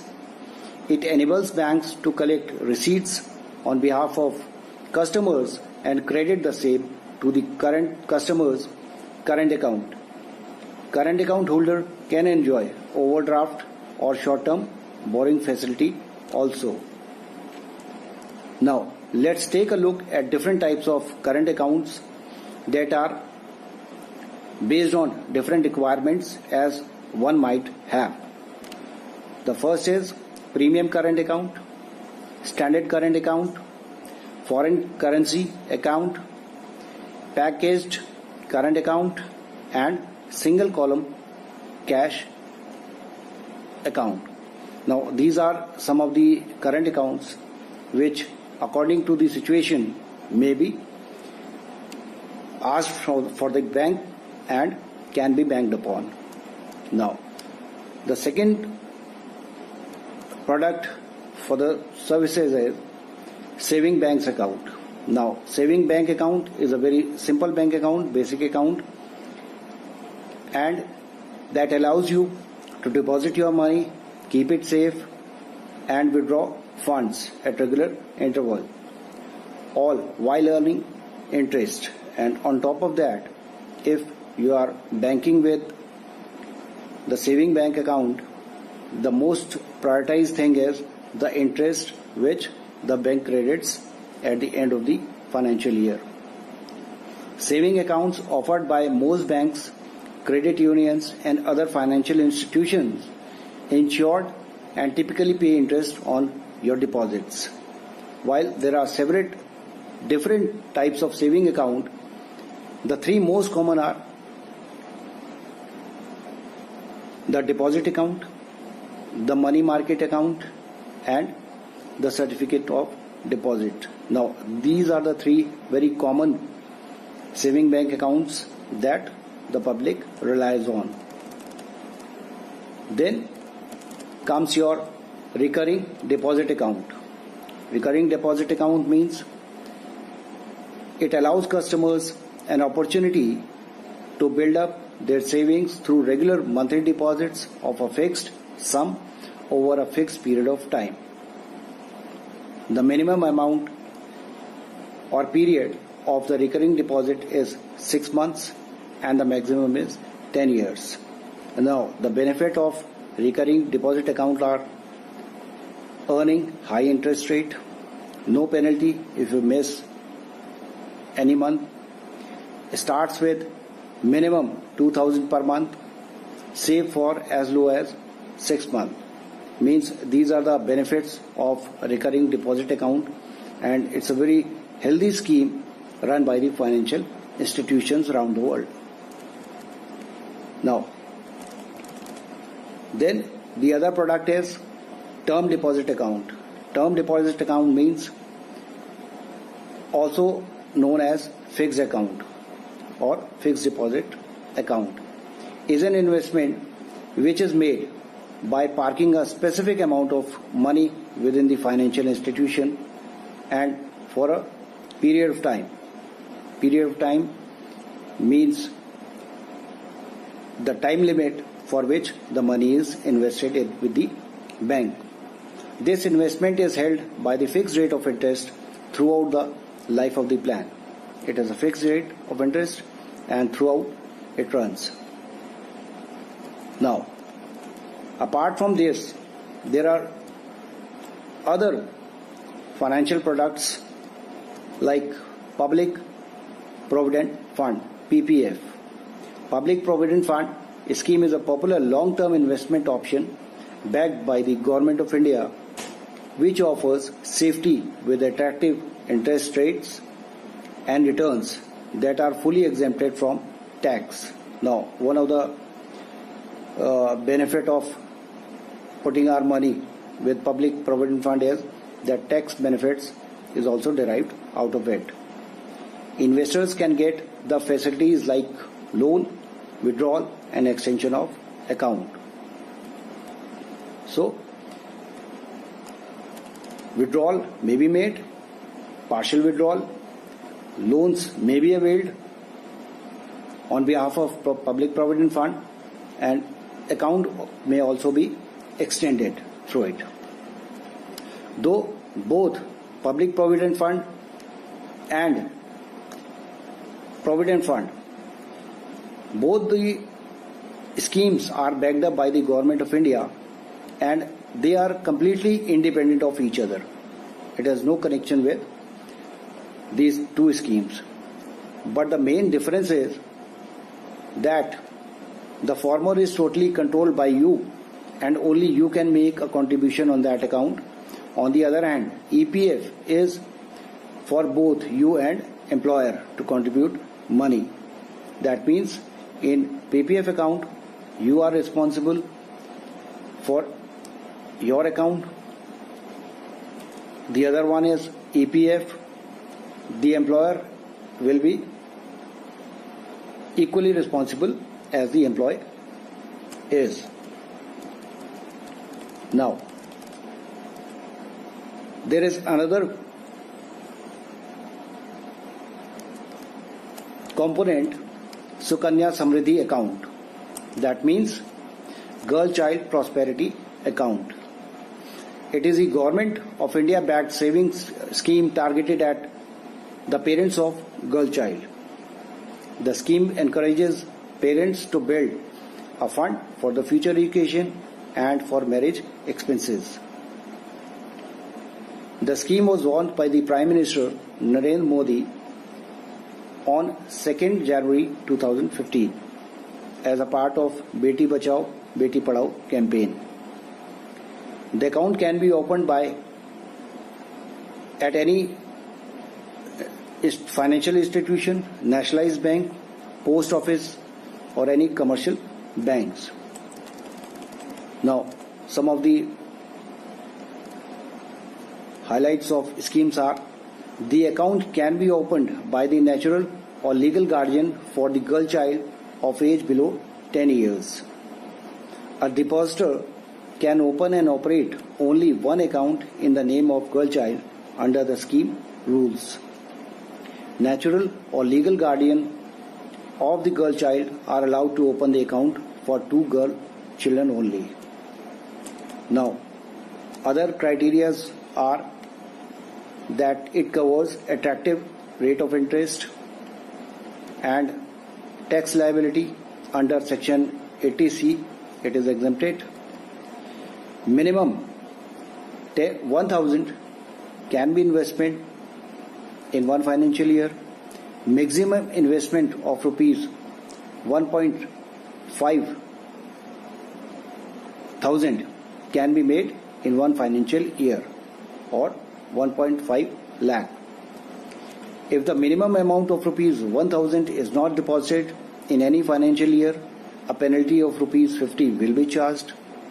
Deposits in an account can be made till completion of 14 years from the date of opening the account. Means the account will be operated for 14 years. And the maturity period is 21 years. Now, apart from this, there is another product for the senior citizens, that is senior citizen account. Now, what is senior citizen account? Senior citizen account is the government sponsored savings instrument for individuals above the age of 60. Means if you are above the age of 60, you are eligible to come under the senior citizen account. Furthermore, it is the government backed scheme and hence the risk of capital loss is negligible, that is very less. Individuals can apply for senior citizen account through post offices as well as public and private banks. So, this is senior citizen account, and there are other schemes also for the senior citizens which are very popular. The first is Senior Citizens Saving Scheme. Second, Post Office Monthly Income Scheme. Third is Bank Fixed Deposits, Mutual Funds, Tax-free Bonds, and Immediate Annuities. Now, these are other 6 plans which may be opted by the senior citizens of our country, and the benefits may be derived out of these schemes. Now, there is one more scheme that is called Prime Minister Garib Kalyan Deposit Yojana or Pradhan Mantri Garib Kalyan Deposit Yojana. It was launched by the Government of India. The Pradhan Mantri Garib Kalyan Yojana schemes allows individuals to deposit money that has not been taxed. Under the scheme, 50% of the untaxed amount must be paid. The scheme under Pradhan Mantri Garib Kalyan Yojana for the upfront benefit to the employers having employment up to 100 and whose 90% of the employees were getting wages less than 15,000 has been issued. Now, it's a very good scheme, and for the employers as well as employees, and the scheme gives the good return. Now, apart from that, the other product issued financially is Pradhan Mantri Jan Dhan Yojana. Now, Pradhan Mantri Jan Dhan Yojana is a financial inclusion program of the Government of India open to Indian citizens that aims to expand affordable accesses to financial services like bank accounts, remittances, credit, insurance, and pensions. This financial inclusion campaign was launched by Prime Minister Shri Narendra Modi ji in 2014. It is run by the Department of Financial Services, Ministry of Finance. Under this scheme, 15 million bank accounts were opened on the inauguration day. The Guinness Book of World Record recognized the achievement, stating the most bank accounts open in 1 week as the part of financial inclusion campaign. Now, Pradhan Mantri Jan Dhan Yojana is a very healthy scheme, and 80% of the people were banked during this scheme, and on the launching day approximately 15 million accounts were opened. So these are some of the products which have been offered by the financial literacy scheme. Now, apart from that, there are some products which are known as products for advances. That means loans, credit facilities, overdraft facilities, etc. The first and foremost product that we will discuss is cash credit or overdraft facility. Now, cash credit is a short-term business loan. It is meant for entrepreneurs wanting to get quick working capital. An overdraft facility, or on the other hand, is a long-term financial assistance. It lets you withdraw money from your account even with zero balances. The primary difference between these forms of borrowing is how they are secured. Business accounts are more likely to receive cash credit, and it typically requires collateral in some form. Overdrafts, on the other hand, allows account holders to have a negative balance without incurring a large overdraft fee. Now, apart from that, another product provided by the Government of India is Rupee Debit Card.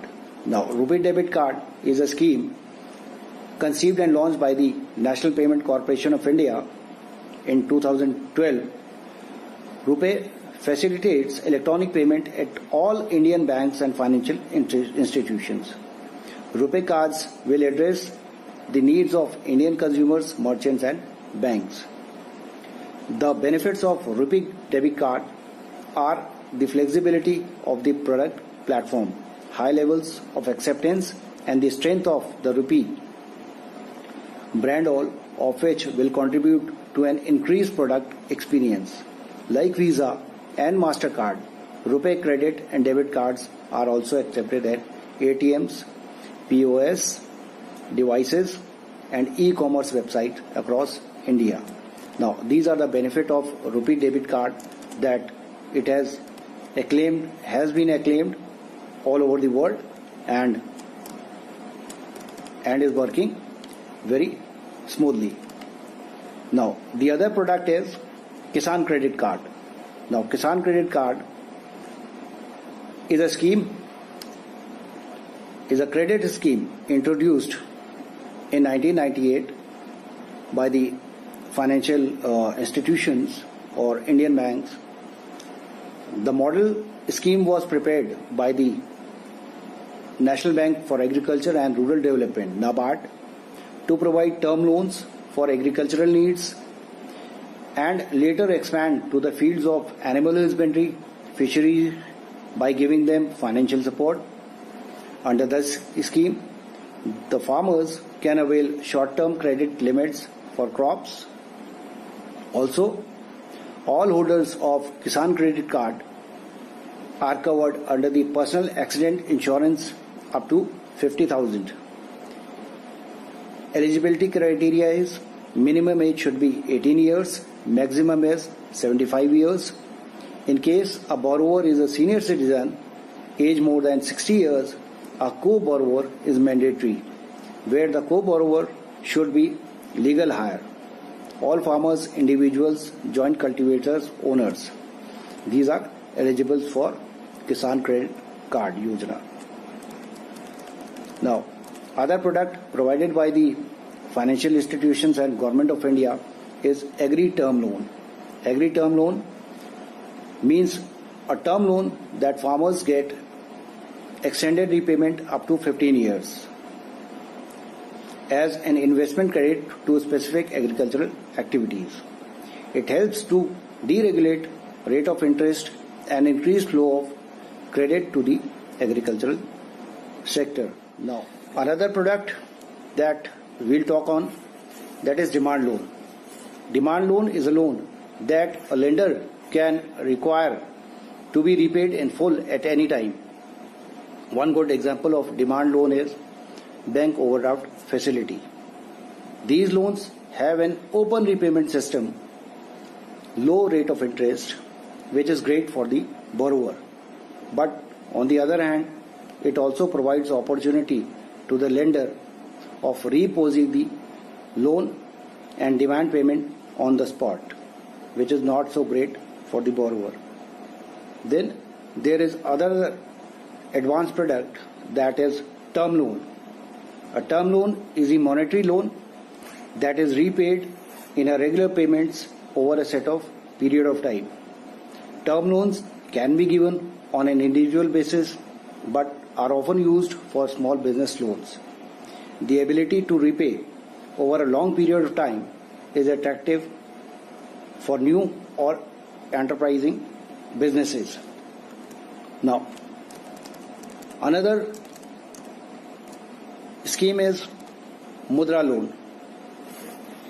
Mudra loan, it is Pradhan Mantri Mudra Yojana, under which Micro Units Development and Refinance Agency Mudra is a new institution set up by the Government of India to provide funding to non-corporate, non-farm sector, income generating activities of micro and small enterprises whose credit needs are below 10 lakh.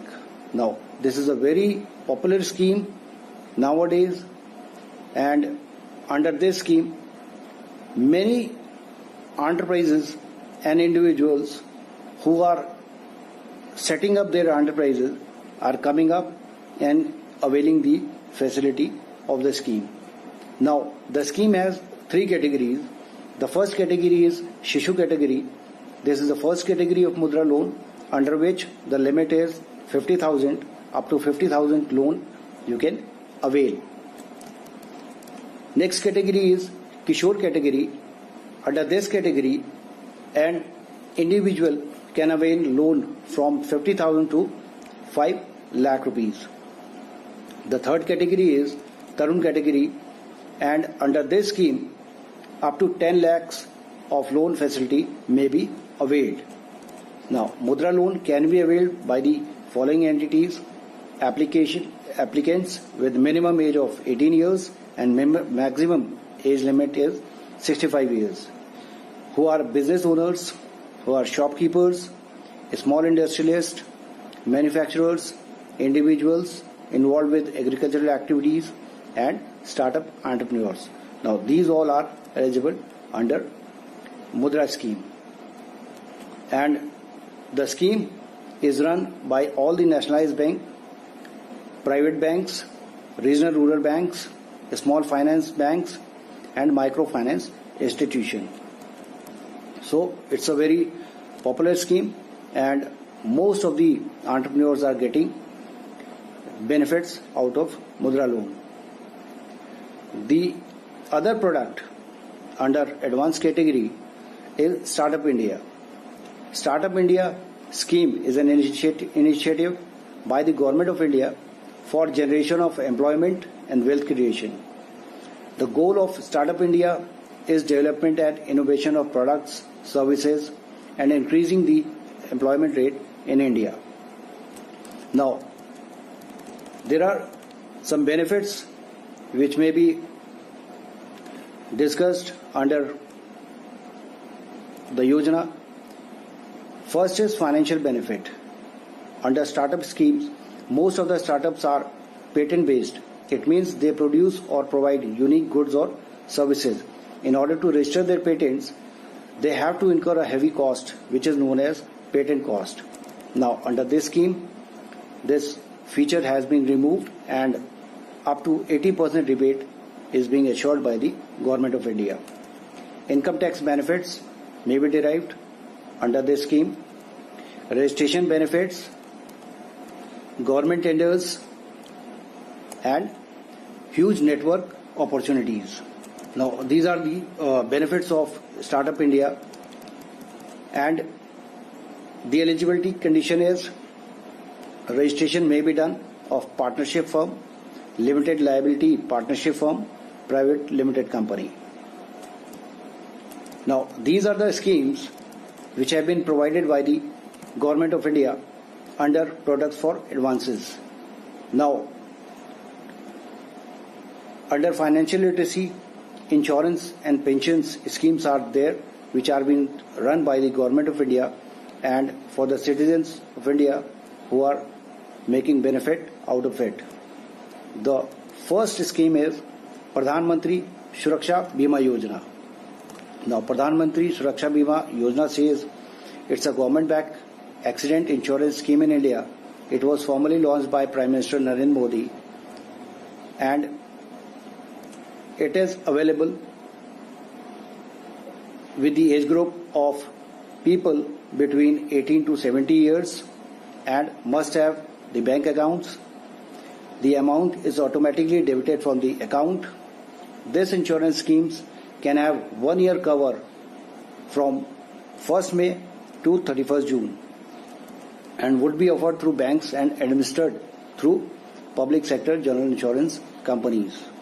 Now, the second scheme is Pradhan Mantri Jeevan Bima Yojana. It is also a government-backed life insurance scheme in India, formally launched by Prime Minister Shri Narendra Modi in 2015. Yojana is available for the age group of 18 to 15 years with bank accounts. It has an annual premium of ₹330. The GST is exempted on Pradhan Mantri Jeevan Bima Yojana. The amount is automatically debited. Under this scheme, the life cover of ₹2 lakhs shall be there for 1 year.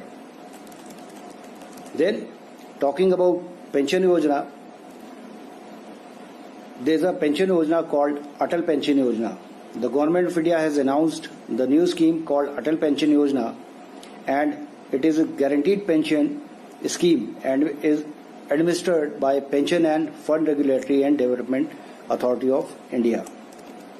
Now, features are guaranteed monthly pension for subscribers ranging from 1,000 to 5,000 per month.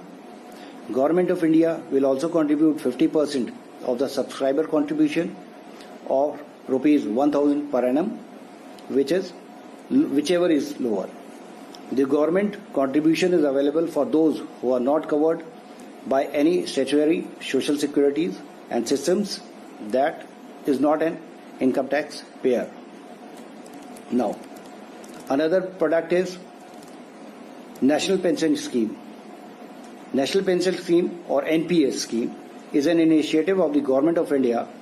It is a contribution-based pension scheme that allows a person to create a retirement corpus. Men and women can use it as a saving investment or post-retirement tool. It was earlier created for the government employees only, but since May 2009, it has been extended to include all the citizens of India. Benefits. Benefits are income for old people, reasonable returns, security. Now, these are the prominent benefits of NPS scheme. Now, this was all under financial literacy. Now, moving towards our next topic, that is talking about digital literacy. Digital literacy means having the skills you need to learn, live and work in a society where communication and access to information is increasingly through digital technologies like internet platforms, social media and mobile devices. Digital literacy is one component of being a digital citizen, a person who is responsible for how they utilize technology to interact with the world around them. Now, examples of digital literacy are understanding how to use web browsers search engines, emails, text, blogs, Photoshop, PowerPoint, video creation, editing, software, etc. to showcase learning. Now, these are the some aspects of digital literacy. Now, talking about use of internet, how important the internet is today. Regarding digital literacy, the first and foremost feature is communication. By way of internet, we are able to communicate with each other very easily. We can communicate through mails, through text, through Facebook, WhatsApp, Instagram. These are the portals which enable us to communicate to each other. Information regarding anything on a single click. Every information is being posted or being given by the Google Explorer. Social networking.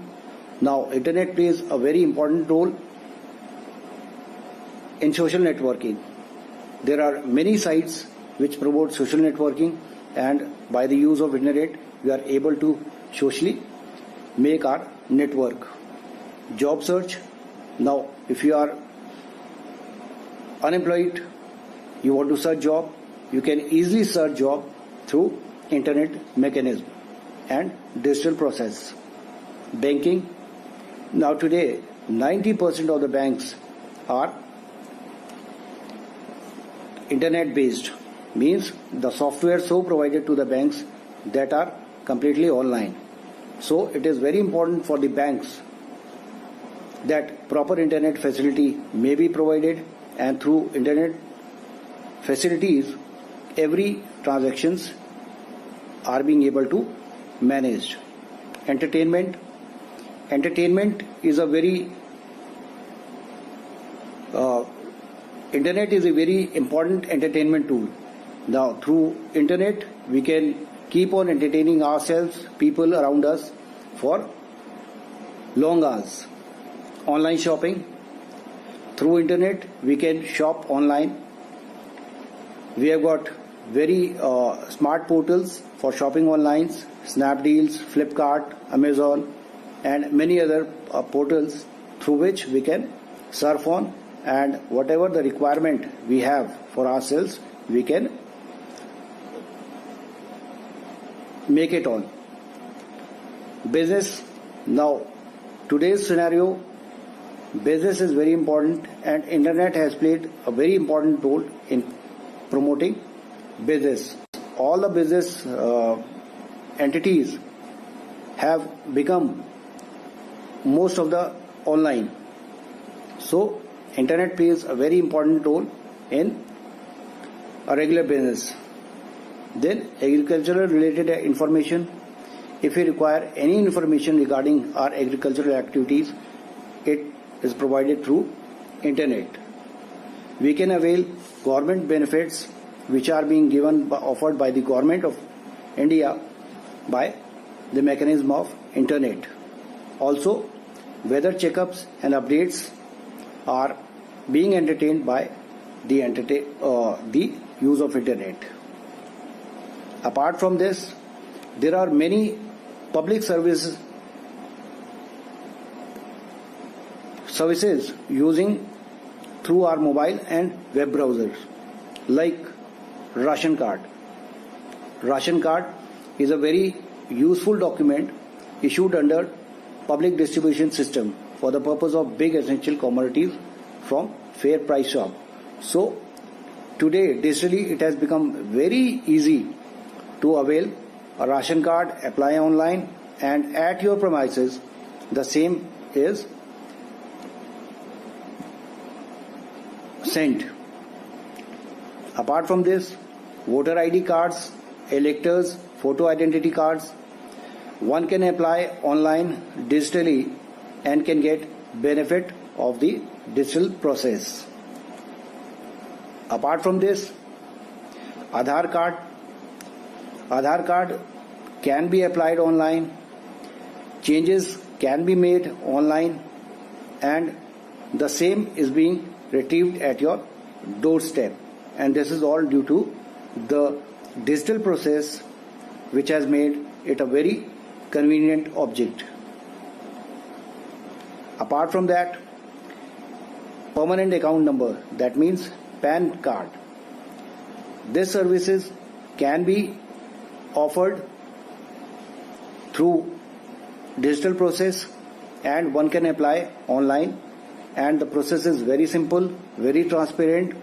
Within 15 to 20 days, the PAN card will be issued to you at your doorstep. Then we have got Passport Seva. Under this scheme, one can apply for the passport, and there is a very transparent system under digital process through which one can process his or her documents, and the same will be received at the doorstep of the consumer. Another product provided under digital services is e-transportation, where one can book train tickets, air tickets, or bus travel through e-transportation services. Also, the online train status can be checked on digital service basis through e-transportation service. Then another mechanism is e-postal and telecom services. That says either you want to send message through e-post, send money through instant money order, track your speed post, search ISD code online, or calculate the postal charges online. Another aspect is e-educational services. E-educational services, like under COVID-19, we are providing training online, offering training online, and getting training online. Also, the schools, the colleges, they are offering all the trainings on the online basis. So e-educational services under digital service is very important aspect in today's scenario. Then e-grievance redressal. E-grievance redressal is during the course of public government interface or interaction, the citizen may feel wronged, which may be real or supposed. This forms valid grounds of complaint. To redress grievances, the central government has set up a portal for public grievances through which one can put his or her grievances and can get good answer for it. Then online banking. Today, online banking is an electronic payment system that enables customers of a bank to conduct financial transactions on a website operated by the bank. Online banking is also referred as internet banking, e-banking, and most of the transfers are based on NEFT, RTGS, IMPS, and UPI, etc. Also, there is another mechanism of digital process, that is right to information. As per RTI, every citizen has freedom of speech and expression and has the right to know how government works, what role does it play, what are its functions, and so on. So, by the end of the module, we are able to understand the meaning and relevance of financial and digital literacy. By the end of the module, we have understood the importance of financial and digital literacy, learn about various financial and digital services offered by the government, and we have also understood various modes of digital payment and accessing public services online. So with this, thank you so much.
capital, and about two newly launched portal. One is 59-minute portal and one is champion portal, especially launched for MSME, especially launched for MSMEs.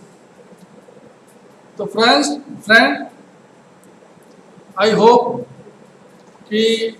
by this time you are well versed with the basic terminology like entrepreneurship, and enterprise. Friends, as you know, entrepreneur is an individual and entrepreneurship is a process, and the outcome of that is enterprise. Now, we have to, in this session, we will discuss how we'll form our enterprise. Because by this time, you have an idea, you have a fantastic idea, or you have an opportunity to start your own business, means to start your own enterprise. So friends, first thing to start any business or to start any enterprise, what you need? Someone will tell you, sir, we need a business plan. Someone will tell you, sir, we need money. So friends, to start any business, the first thing we need is money.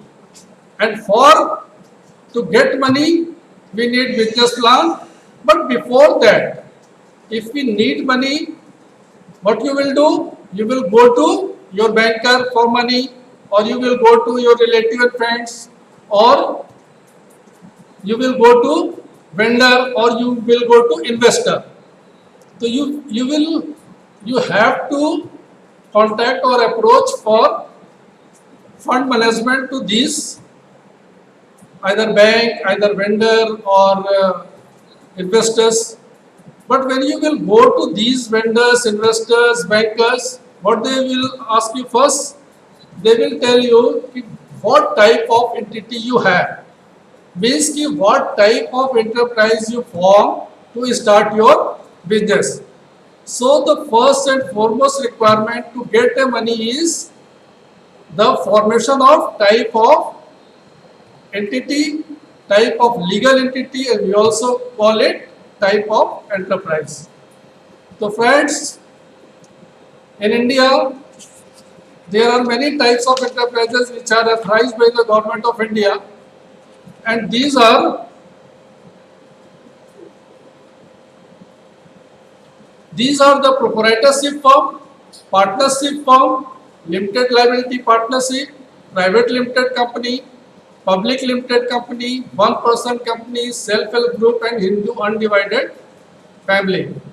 So friend, first we discuss each by individually, means what is proprietorship, what is partnership, what is limited liability partnership, and after that we compare to each other, means proprietorship to one-person company, partnership to limited liability partnership, private limited company to public limited company, trust to societies, and after that you will be very clear that which type of entity is most suitable for your type of business, and you will accordingly choose, and the choice is yours, and according to your requirement you will choose that entity, and then you will start your business, you will start your enterprises.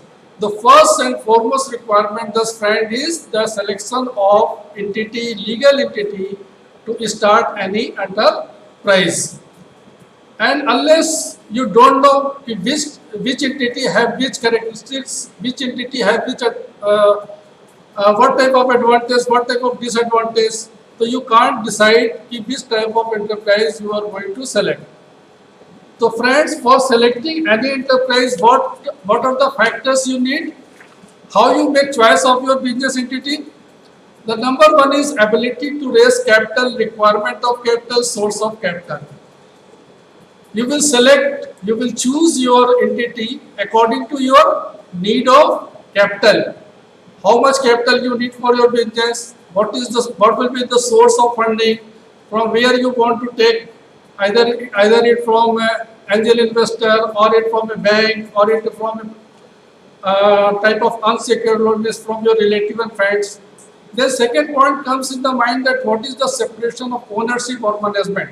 You want to manage your enterprise by yourself, or by through a management team. You don't want to involve yourself because you have so many business and you are going to start a new enterprise, so you want to start that enterprise by the management of the company and not by involving yourself. Then on the basis of that you will decide ki what type of enterprise what type of legal entity you will choose. Then limited liability protection.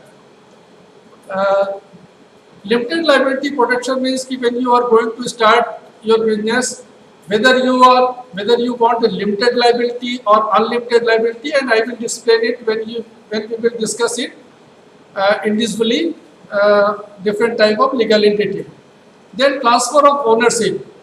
Suppose if you want to, if you start your business and afterwards you want to transfer it ownership, or you want to sell it, or you want to give it to your legal heirs, whether this is possible in that entity or not, so you also must know before selecting a legal entity. Then ease of formation, formalities and maintenance. Some people don't want, there are a lot of formalities, there is lot of maintenance, there is lot of difficulty in formation of entity. So you want a simple entity, or you want a complex entity, or you want this type of entity you want to select. These all factors will decide your selection. Then tax condition, FDI investment, whether you want in your business FDI investment or not, that also decide the type of entity. Then size of venture, what will be your size of business? Business is micro, nano, or you want to a public limited company, means you want a huge amount of expertise and huge amount of capital, then you will go for a public limited company. Then governance and operation, I have already discussed it with the ownership or management. Then impact investment and social responsibility, your risk-taking capability. It also, your selection will be based on your capacity to take risk in the business. And next one is the capacity and capability of an individual. What type of business you can run, how much people you can handle, how much you can deal with tax liabilities. These all factors will decide what type of entity you will choose for your business. So friends, as I have already told you, there are different types of enterprises. Number one, proprietorship, partnership, limited liability partnership. So friends, there are 8 classifications. But if we go by head, so there are only 3 types. That is, one is proprietorship. It means it is a form of business organization which is owned, controlled and managed by only one person. If any business is started by only one person, I want to be a sole proprietor, I want to do business by myself only, and we don't want to involve any other person, and I want a wholesale, I don't want to share my profit, then that type of business is known as proprietorship. It means I am the sole owner of this business. Means the business is started by only owner of the entity. Then second type is partnership. What is partnership? If you don't want to start business by myself and I need some professional expertise, we need some more capital, then we go for a partnership firm.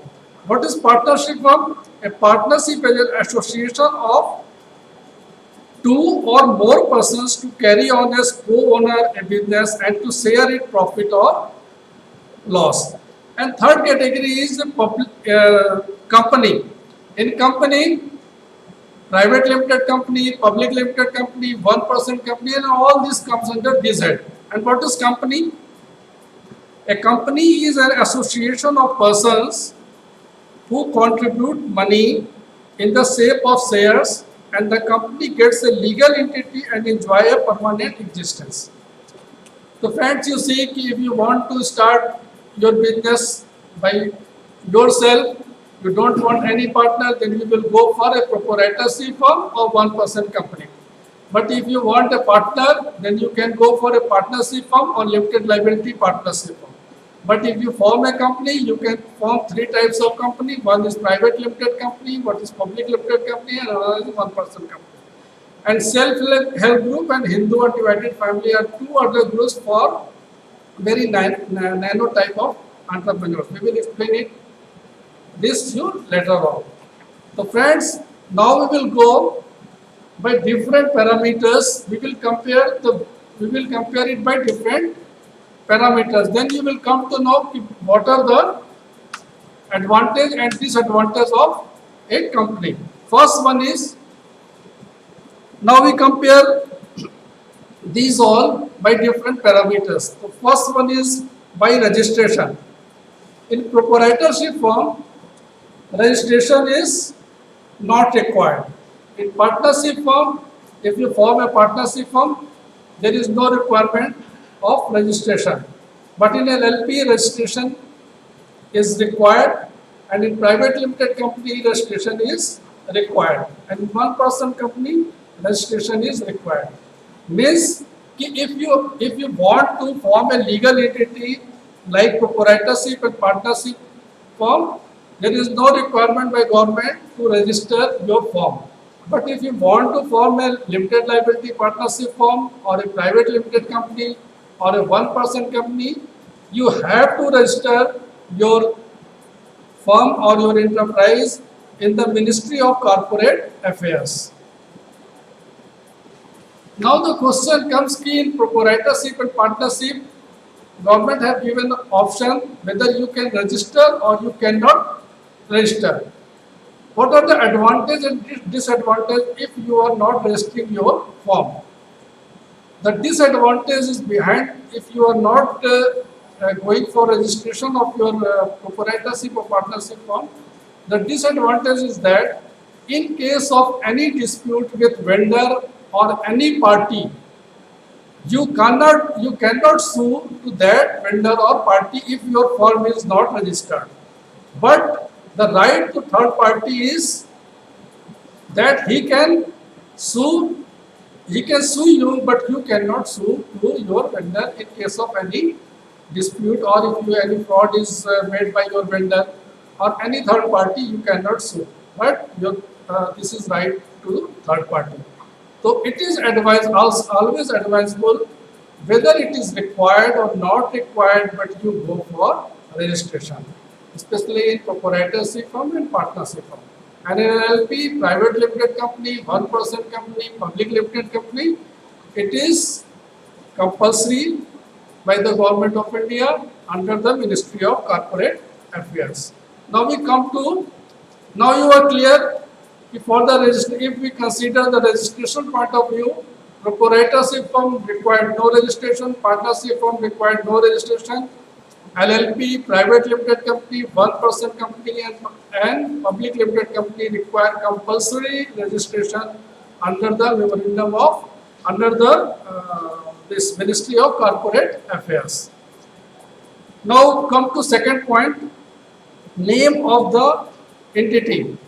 In proprietorship and partnership firm, the choice, you can choose name as per your wish or as per your will. You are free to choose any name if you are going to form a proprietorship firm or a registered or a partnership firm. But in the case of LLP and private limited company and one person, you have the choice, but you have to register it first in the registrar of the company. You select the name of your firm or your enterprises, you will apply to registrar of the company. Generally they ask for 3 names. You give them the name, you register there in the registrar of companies. And if that firm is not already registered in that name, then you will get permission. Otherwise, he will suggest to change the name. It means LLP, private limited company, one-person company and public limited company, name of the entity must be approved prior to start to your enterprise. But in proprietorship firm and partnership firm, this is your choice. You can name and you can name according to your wish, and you can start that enterprises without getting any approval from government. Now friend, third point is legal status of the entity. In proprietorship firm and partnership firm, it is not a separate legal entity, but in limited liability partnership and private limited company and one-person company, this is known as separate legal entity. In proprietorship and partnership, it is not recognized as a separate legal entity, and the promoter is personally liable for the liability of the proprietorship firm. What does it mean? It means that suppose if any if your partner or if any fraud happens or any person can sue to you, it means that if there is any fraud or any vendor there is a dispute, he can sue to you personally also. But in case of LLP, private limited company, one-person company and public limited company, he can't sue you personally. He will always, if you have any dispute, he will make his claim from the company, not from your personal assets. Then next point is members' liability. In proprietorship firm and partnership firm, liability is unlimited. And in LLP, private limited company and one-person company, liability is limited. What does it mean? It means, friends, suppose if you are doing any business and there is a loss in the business and you have taken a loan of suppose 10 lakh rupees from the bank, and if there is a loss, if there is a default or if your account go bad, you are not able to pay to the bank, then bank will first sell your entity, means your firm asset, and after that he can attach your personal asset in the case of partnership or proprietorship and recover the dues. Means ki liability is unlimited. You have to pay all the amount which you have taken from the bank, whether from the sale of the asset of the firm or by attaching your personal liability. But in case of LLP, private limited company, one-person company and public limited company, this is not so.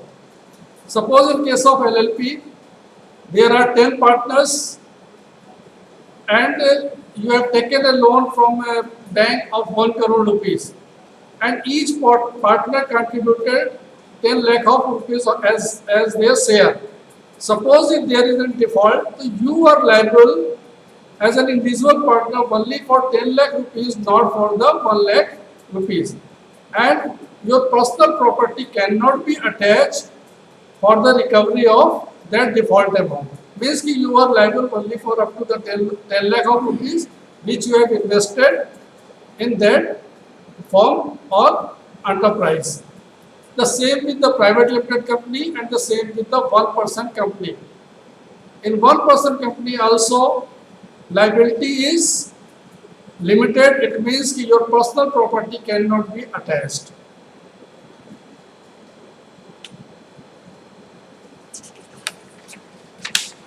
Now, friends, to start the proprietorship firm, you need minimum one person, means that you are the owner of that firm. In partnership firm, minimum 2 partners and maximum up to 100 partners. Friend, previously it was 20, then it was raised to 50 and now it is up to 100. You can make a partnership firm. In LLP, minimum number of partners is 2 and maximum is unlimited. And then private limited company, minimum partner required is 2 and maximum up to 200. And in one-person company, you need 2 persons. One is the owner of the entity and second one is the director nominee. Why we need two persons in one person company? Because in proprietorship firm, what happened? Suppose if we are doing as a business as a sole ownership or sole proprietorship firm, and in case of death of owner, we cannot transfer our business to our legal heirs unless we dissolve the firm. And to remove this lacuna, government allowed to form a one-person company in which he asked for one more nominee director. In case of death of owner, the company will automatically transfer to the nominee director. It means that there is no hindrance to run the business even after the death of the owner of the entity. That's why here we require two persons. One is the owner, is director, and another one is director nominee. Then friends, the maximum number of, I have already discussed it. Then foreign ownership. In proprietorship firm and in partnership firm, foreign ownership is not allowed. But in the case of LLP, private limited company, one-person company and public limited company, it is allowed, but through, after getting it is by through automatic route, but subject to some condition. So you have to apply to the Ministry of Corporate Affairs and simultaneously to RBI, and after getting permission you can take foreign ownership on that, or you can appoint a director, foreign director there. FDI is not allowed in a proprietorship firm.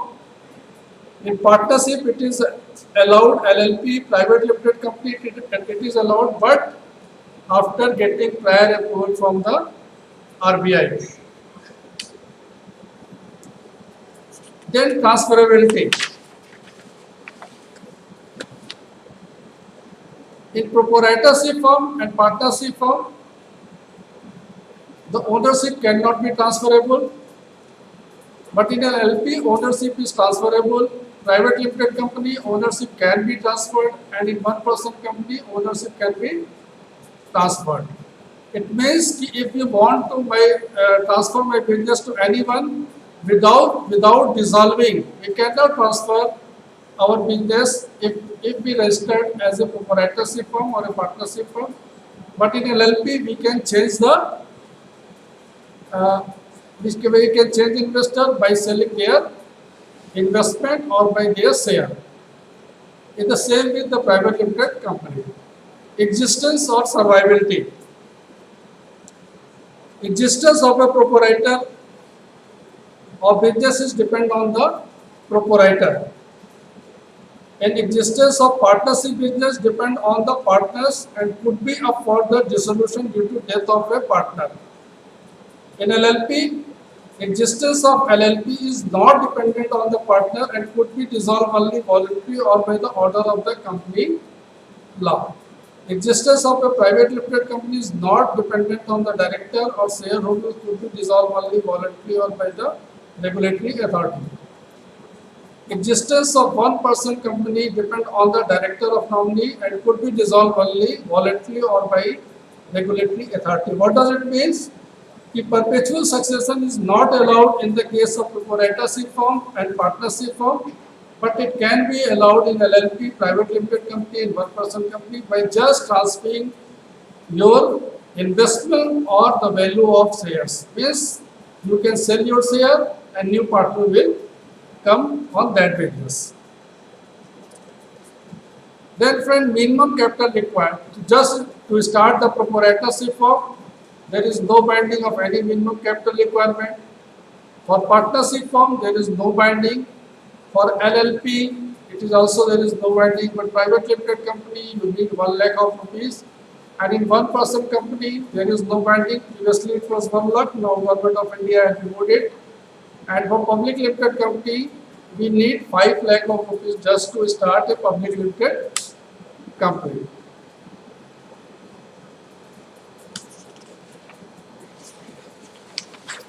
Now you come to annual statutory or meeting. For annual statutory meeting, there is no requirement to conduct annual statutory meeting. In proprietorship firm, in partnership firm, there is no requirement to conduct annual statutory meeting. In LLP, it is required to conduct annual statutory meeting. Private limited company board and general meeting must be conducted periodically, and in one-person company there is no requirement to conduct annual meeting. Annual filing. In proprietorship and partnership firm, no requirement to file annual report with registrar of the companies.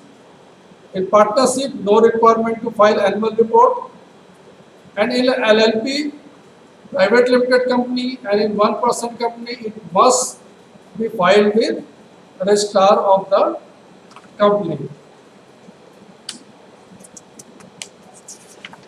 Friend, now these all about the different types of entity available, and according to the advantage, disadvantage, merit, demerits, you can select any one of the enterprise before the start of your business.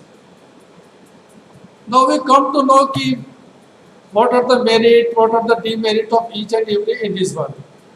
So friend, you see in proprietorship firm and in one-person company, there is almost the similarity. But what is the need of this bringing one-person company? Why government bring this one-person company? So there are some differentiation between the two. And by going, if you comparing this, then you will come to conclusion that which is beneficial for our type of entity. In proprietorship firm, minimum number is required 1, and in one-person company we require 2 people. One is director, means owner, and second one is nominee director. Registration is not required in proprietorship firm, but it is compulsory in the one-person company. Name of the entity approval is not required in the proprietorship firm, but it must be approved by the registrar of the company in the one-person company. Legal status not recognized as a separate legal entity in proprietorship firm, but in one-person company it is recognized as a separate legal entity. In terms of members' liability, in proprietorship firm, there is unlimited liability, but in one-person company there is a limited liability. If you consider the transferability point of view, the proprietorship firm there is no binding, but in one-person company owner can be transferred. Friends, the only disadvantage if you want to start business by yourself and you don't want to keep any partner in your entity or in your firm, the only disadvantage in forming one-person company is that if your investment, if you are going to form a one-person company and your investment is more than 50 lakhs or your turnover is more than 2 crore rupees, then one-person company, if you have formed a one-person company, it will automatically convert into a private limited company. It means if the turnover is more than 2 crore of rupees, if you are already know within a year our company will change to will do the business of more than 2 crore, then you directly can go to private limited company instead of going to one-person company. So now by comparison you are able to know which one is more suitable for your type of entity. As an expert, first we advise our micro and small entrepreneurs to go for a proprietorship firm, and after getting some experience, 6 months, 9 months, 1 year, you convert your this proprietorship firm into one-person company, and if it further grows, you convert it into private limited company. But if you are going for a partnership firm, we advise him first go for a limited liability partnership firm. Limited liability partnership is more advisable because the liability is limited there, and there are many another advantage which I have already discussed. Now come to know कि some people ask me कि sir what is the difference between a private limited company and public limited company? So public limited company are open everyone. The company is not in the hand of new promoters but the public own it. And in private limited company it is owned by a group of person and all its shares are in the private hands. Public limited company is a full-fledged, a private limited company is like a partnership firm with a limited liabilities. And in public limited company, the share can be freely transferred, but in a private limited company, public offer of share is not possible in private limited company, and if have to transfer the consent of shareholders must be. This is a very important point which you must know with the public limited company and what is the difference between a private limited company. In public limited company, the share can be listed in the stock exchange and the share cannot be listed in the stock exchange in private limited company. And the minimum number of shareholders you require is 7 and maximum is no limit in if you are going to form a public limited company, and the minimum number of shareholders is 2 and maximum is 200.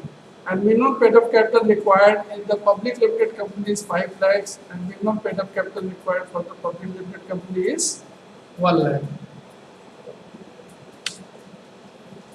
In the same way, friends, what is the difference between a trust and a society?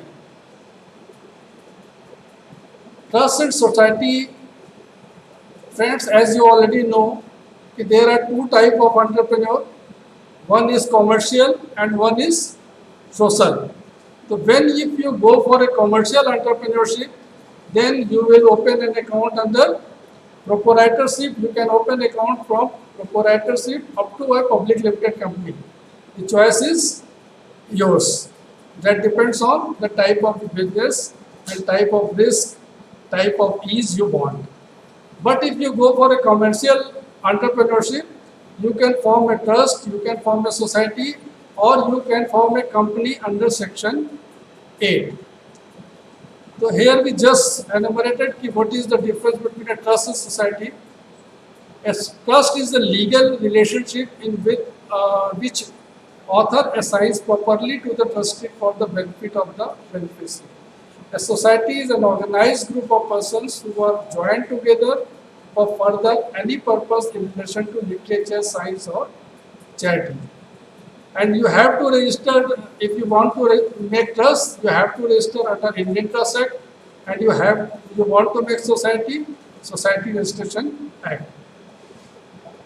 The fundamental document you need for trust deed, you need trust deed, and for society you need memorandum of association and rules and regulation. Minimum person required to form a trust is 2 and minimum person required to form a society is 7. Control system in the trust is a centralized and in society it is democratic. It is governed by the board of trustee in case of trust and it is governed by the governing body in the case of society. So friends, all these are about the type of legal entity. If you want to establish any enterprise or if you want to start any business, these are the different type of legal entities, and according to your business size, according to your potential, according to your market, you can decide which type of entity is more suitable for your enterprise. Now friends, now we come to know if we want our enterprise, so whether we should form a proprietorship firm or whether we should a one-person company or we should go for a public limited company. And after forming these entity, means that after forming a legal entity, what is the next? Now we have to decide what type of credit is available in the market And what type of credit available market means for my business, which type of credit we need. So unless you don't know what type of credit available in the market and what are the types of credit, so you can't choose and you can't go to come to any conclusion in your business plan. How much we need term loan, how much we need working capital, whether bank guarantee is required for your business or letter of credit is required for your credit.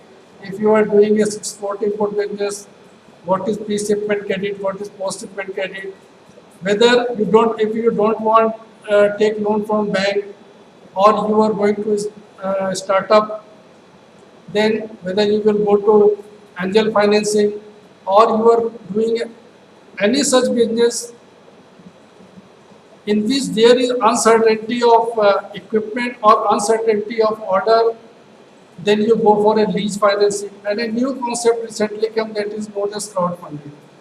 So you must know which are the different types of credit available in the market and what are these types. And after knowing what is term loan, what is working capital, what is bank guarantee, you can decide which type of credit we need for our business. So friends, for our type of entrepreneur in micro and small enterprises, we generally need term loan, working capital, bank guarantee, and some extent letter of credit if we buy any machine from the outside India. And if we are going to start a export-import business, then pre-shipment and post-shipment credit. But if you suppose if you are going to start a any such business in which you need angel financing, means if you have a very good idea, you don't have any collateral, you have only one app and you want to do business from that app, then generally bankers are not going to finance you. And for that you have to go to convert your idea into business opportunity, you have to go to angel financing. So you must know what are these. So friends, now we discuss one by one each. The first one is term loan. What is term loan? A term loan is a loan in which duration is fixed, amount is fixed, repayment schedule is fixed, and interest rate is fixed. So friends, if we start any business, we need two type of loan.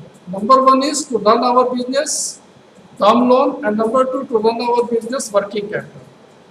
So term loan, if we take any loan for more than 1 year and which is repayable more than 1 year, so we call it term loan. So for what purpose we take term loan? Mostly the term loan is taken for land and building, machinery and equipment, furniture and fixture, and preliminary and pre-operating expenses we generally bank give term loan. Term loan is used mostly for creating infrastructure, for the purchase of plant and machinery, means that things which you required for any manufacturing or for any service industry, which you required only once and it will be used year after year. Means investment is one time and you can use that investment, you can use that machinery or you can use that infrastructure if you are using more than 1 year. It means for that type of investment you need a term loan. In banking terms it is called term loan. Means if you want to purchase land or if you want to develop your infrastructure, you want to make your factory, or if you want to purchase plant and machinery, and you want to purchase your furniture and fixture for your unit. So all these funds, the fund which you require is known as term loan. I will discuss this term again in tomorrow class when we will discuss business plan and a live case study. Then we will explain it in detail to you. Now the friend, second term is working capital. Now for my business, I have taken a term loan. We have prepared We prepared our infrastructure, we develop our infrastructure, we put plant and machinery, we put furniture and fixture. Now my unit is ready. Now what we need further? We need fund for day-to-day working. Means if you are going to manufacture anything, for that manufacturing we need some fund, and that is known as working capital. And working capital is mostly for 1 year, and its cycle depend upon the type of unit which you are going to start. And what happen generally, working capital is required for raw material, for salary and wages, for your utility and miscellaneous and other expenses. We ask bank for working capital. Means for your day-to-day requirement to run any business is called working capital requirement. Means ki suppose if you are going to manufacture a pen, so for manufacturing a pen you need some raw material, you want some, and for that you will hire some labor. For that you have to pay salary and wages, and for that, for manufacturing you need some utility. So for all these, what fund is required to you? This is known as working capital. Means to run the day-to-day business. Then after this fund, there is a bank guarantee. What is a bank guarantee? A bank guarantee is a promise from a bank or other lending institutions that if a particular borrower default on a loan, the bank all cover the loss. It may be performance or financial. Look, what is bank guarantee? Suppose if you want, it is a non-fund type of business.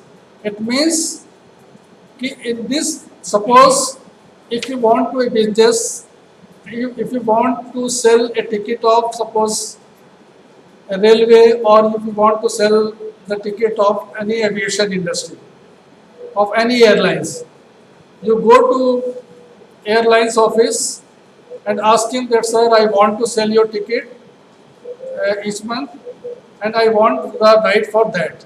So what this aviation industry will ask? He will told you deposit 10 lakh of rupees and I will give you the right of to sell 10 lakh of ticket each month, and after selling the tickets you deposit my money. But suppose if you आप उनसे कहते हो कि no sir, I don't have any I don't have money, I don't have any fixed deposit, then he will ask you to go to your banker and ask for a bank guarantee. You will go to your banker and explain your business. The bank will issue a guarantee of rupees 10 lakhs to this aviation industry. It means for the fulfillment of promise and payable on the default. If the business is going smooth, there is no problem. In case of default, the bank will pay the default money to that vendor. And vendor feel comfortable. Why vendor feel comfortable? Because he has a bank guarantee of rupees 10 lakh and there is no risk involved in doing your activity. So what happen here? Guarantee is mostly used for the domestic purpose, and it is the fulfillment of promise. If you fail to give your promise or complete your promise or fulfill your promise, then only bank guarantee will revoke and bank have to pay that vendor. Then fourth is letter of credit. What is a letter of credit? Suppose I am going to start a manufacturing unit and we need some machinery which we have to import from the USA, and we approach the vendor. Suppose the cost of the machine is 1 crore. I approach the vendor and ask for the machine. Please send me this machine, and after getting the machine, I will send you the money. But what the vendor will say? Vendor will say, no sir, you first send the money, then only I will send you the machine. Why this is? Because you don't know the vendor and vendor don't know you. And you need a machine from USA for your business. Then what you will do? You go to your banker, you request them, sir, issue a letter of credit to that vendor. In that case, your banker will issue a letter of credit to the bank of the vendor. And that bank, means foreign bank, will take guarantee of yours on behalf of your bank. You supply the machine without taking advance, and I will take guarantee ki after getting machine in India, you will get the full payment. It means ki two bankers are involved here, and two bankers are involved here, and he will send on the strength of letter of credit machine to India, and after getting machine, the Indian banker will send money to that foreign bank, and foreign bank will pay to that vendor. Letter of credit is for the fulfillment of promise. In letter of credit, there are four parties. One is your vendor, another is your you, third one is your banker, and fourth one is his banker, means vendor banker. And what is the difference between bank guarantee and letter of credit? Letter of credit is for foreign. If you are buying something from foreign, and your banker is taking guarantee, and in bank guarantee, this is for domestic purpose. The main difference is कि guarantee is for the breaking of promise, and but LC is for the fulfillment of promise. In letter of credit, when you fulfill, then you will get payment. But in bank guarantee, if you fail, then you will get amount. The same way for pre-shipment credit and post-shipment credit, mostly this is not requirement, but you must know what is this. The credit extended to export prior to shipment of goods for the execution of the export order, and post-shipment is the finance referred to the credit extended to the exporter after the shipment of goods for meeting working capital requirement. This is pre-shipment is credit for the purchase of raw material, processing and packaging, to finish the goods, to package the credit, and for the duty drawback. And maximum period for the pre-shipment credit is 6 months, and rate of interest is 7.5%. And in post-shipment credit, post-shipment of goods to the realization of the proceed, and maximum period of post-shipment credit is also 6 months. Then lease financing. What is lease financing? Suppose if you want to start any business, and as mentioned here, the lessee can use the asset to earn without investing money in the asset.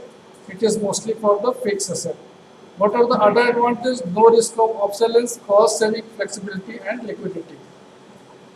What happens in this type of financing? Suppose if we get an order of road construction, and we are not sure that we will get another order within 6 months, and we don't want to make such heavy investment, because for road construction there is the need of heavy machines.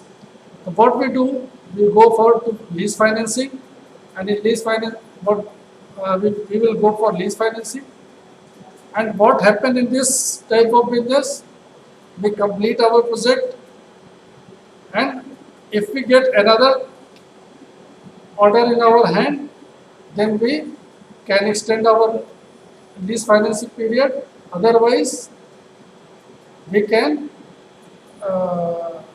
go for, it means we are not required that machine, and we hand over to that machine to lease financial. Mostly this type of finance is required in heavy machinery, where we use heavy machinery, such like road construction or aviation industry. All these type of business is mostly through lease financing. Then angel financing. An angel investor is typically an individual or high worth individual investor who provides funding or financial support for a startup in lieu of stake of their ownership in the company. Suppose if you have very good, if you have a very good idea, and I want to convert this into our enterprise, then there are some angel investors who can invest in your business. What he will do? He will listen your idea. If he like your idea and he feel that it is going to convert into a very good enterprise, he will invest in your business after taking some stake in your business.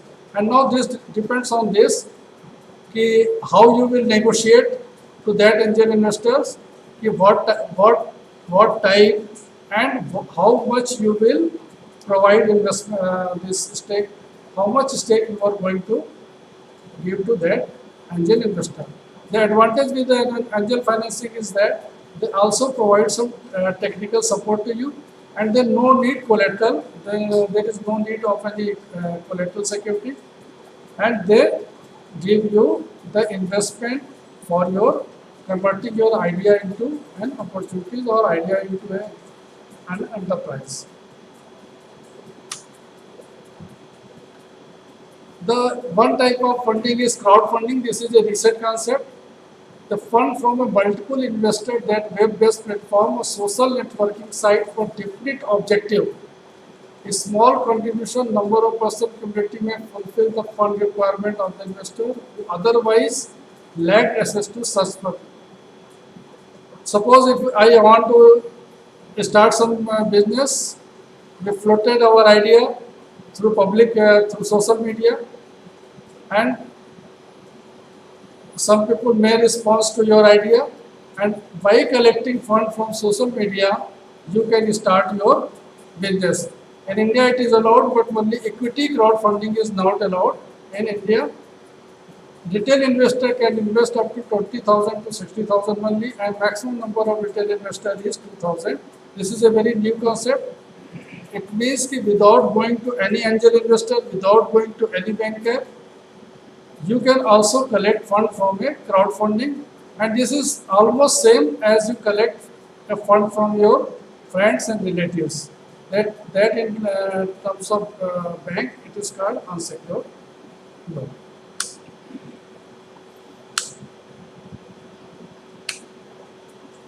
Now friends, we come to recently Government of India have some changes in classification of MSME. You must know that, and this is first there was two category, manufacturing and services. Now they merge both the categories. They make it one, manufacturing and services. And now previously it was investment in plant investment, and now it is merged on the basis of turnover and investment. If the investment is less than 1 crore and turnover is less than 50 crore, we call it our unit as micro. If investment is less than 10 crore and turnover is less than 50 crore, we call our unit as a small. And if the investment is less than 20 crore and turnover is less than 100 crore, we call it as a medium industry. So this is a recent change, you must know this. Friends, mostly we come to know that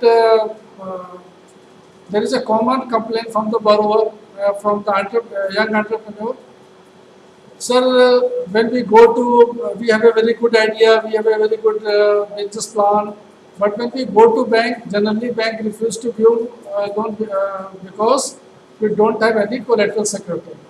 So friends, for this, you must know that there is a credit guarantee corporation which take guarantee for young entrepreneurs or MSME for MSME units.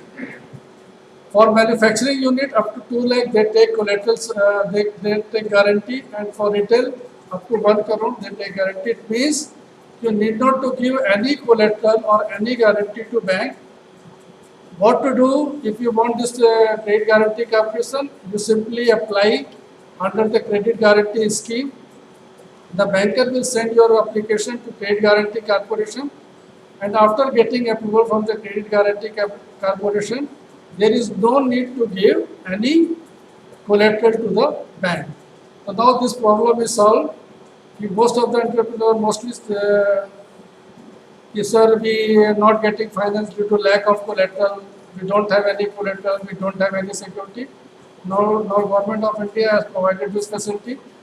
Up to 2 crore in case of manufacturing and up to 1 lakh in case of retail loan. There is no requirement of credit, any collateral security to the bank. The only disadvantage is that this has a cost. If you are applying through a credit guarantee corporation loan through credit guarantee schemes, you have to pay 1% extra to bank. And in case of your default, credit guarantee corporation pay to the bank.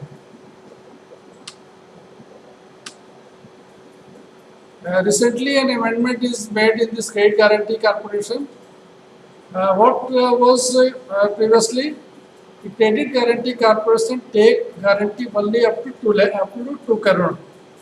But suppose if we have a project size of 2.40 crores, it means keep credit guarantee corporation not take the credit from me. But now what happened? Credit guarantee corporation allowed only up to 2 lakh of rupees, and rest 40 lakh of rupees you have to arrange for the collateral.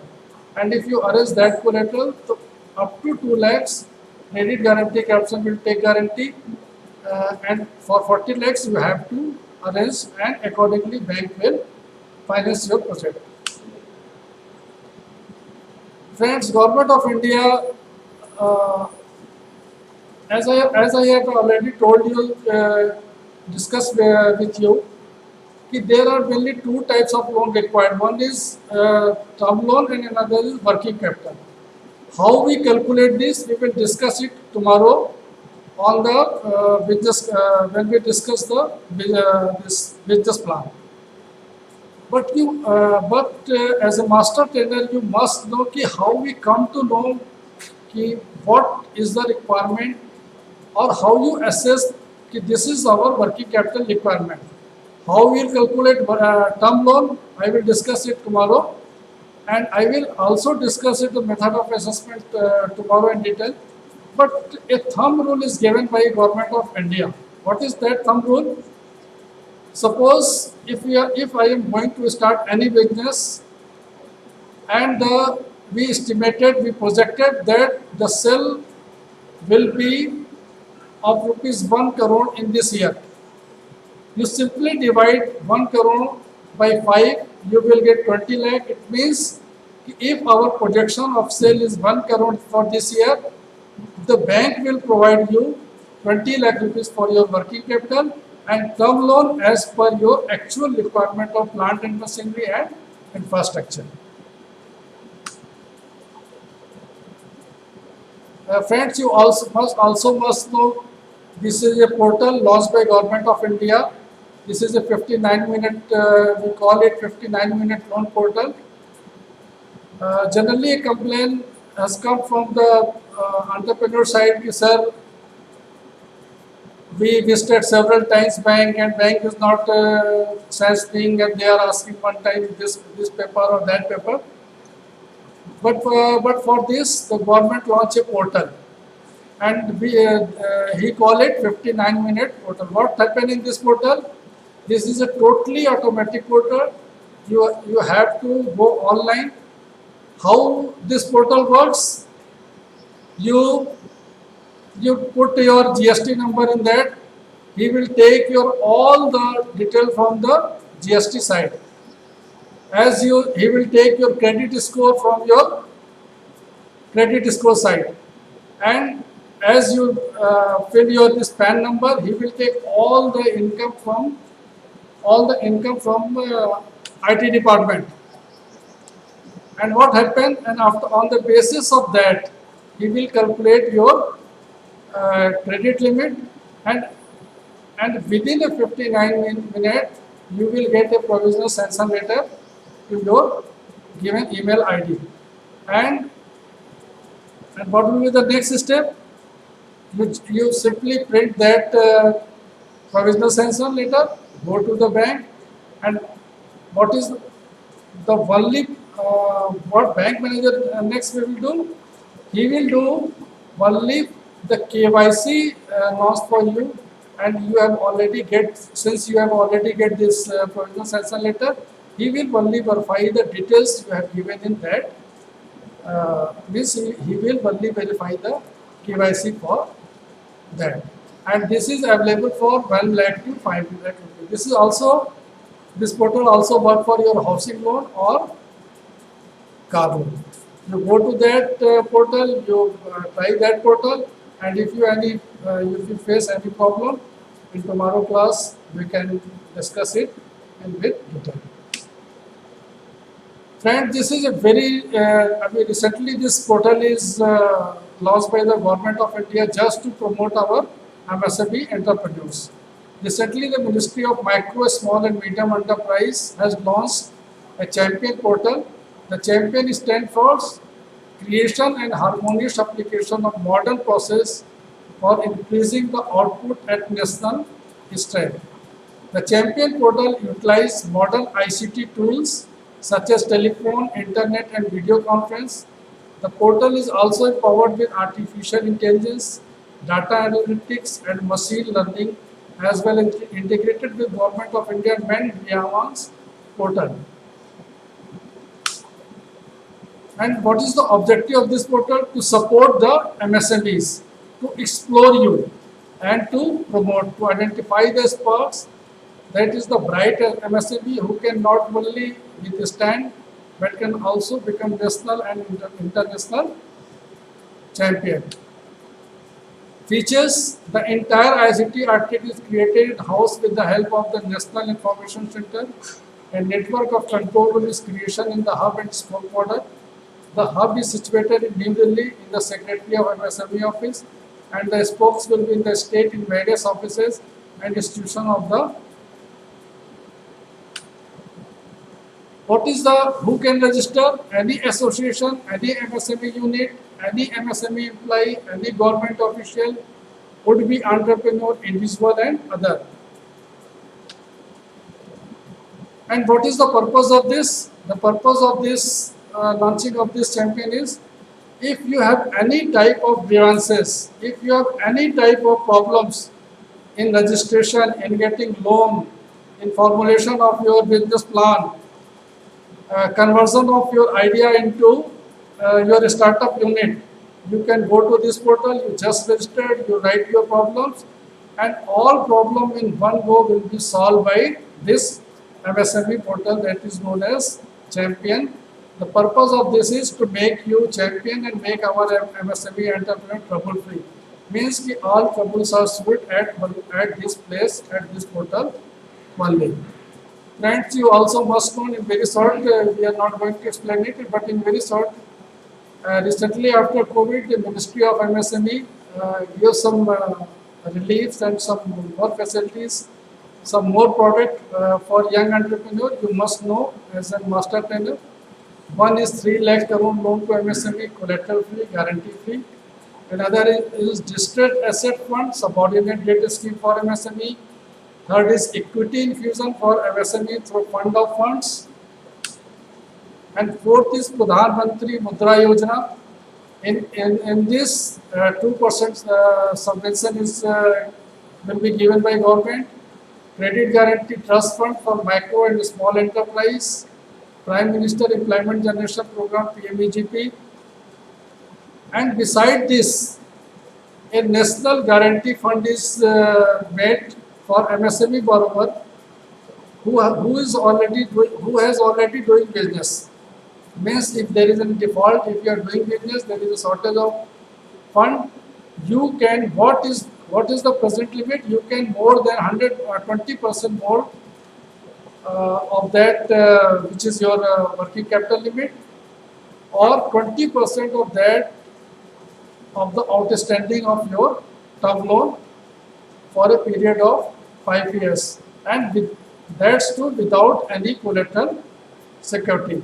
So friends, all this about today we discuss type of enterprises, type of credit, as credit guarantee CGT SME, champion portal, 59-minute portal, and if you have any problem in this, or if you have any query, or if you want to know anything more, you please write to me, or write to your program director, or write to chat box. We will answer your all queries and these questions in tomorrow session. Tomorrow we will discuss what is business plan, what are the bank procedure and formalities required, and a live case study of a business plan. Thanks friends. Thank you friends.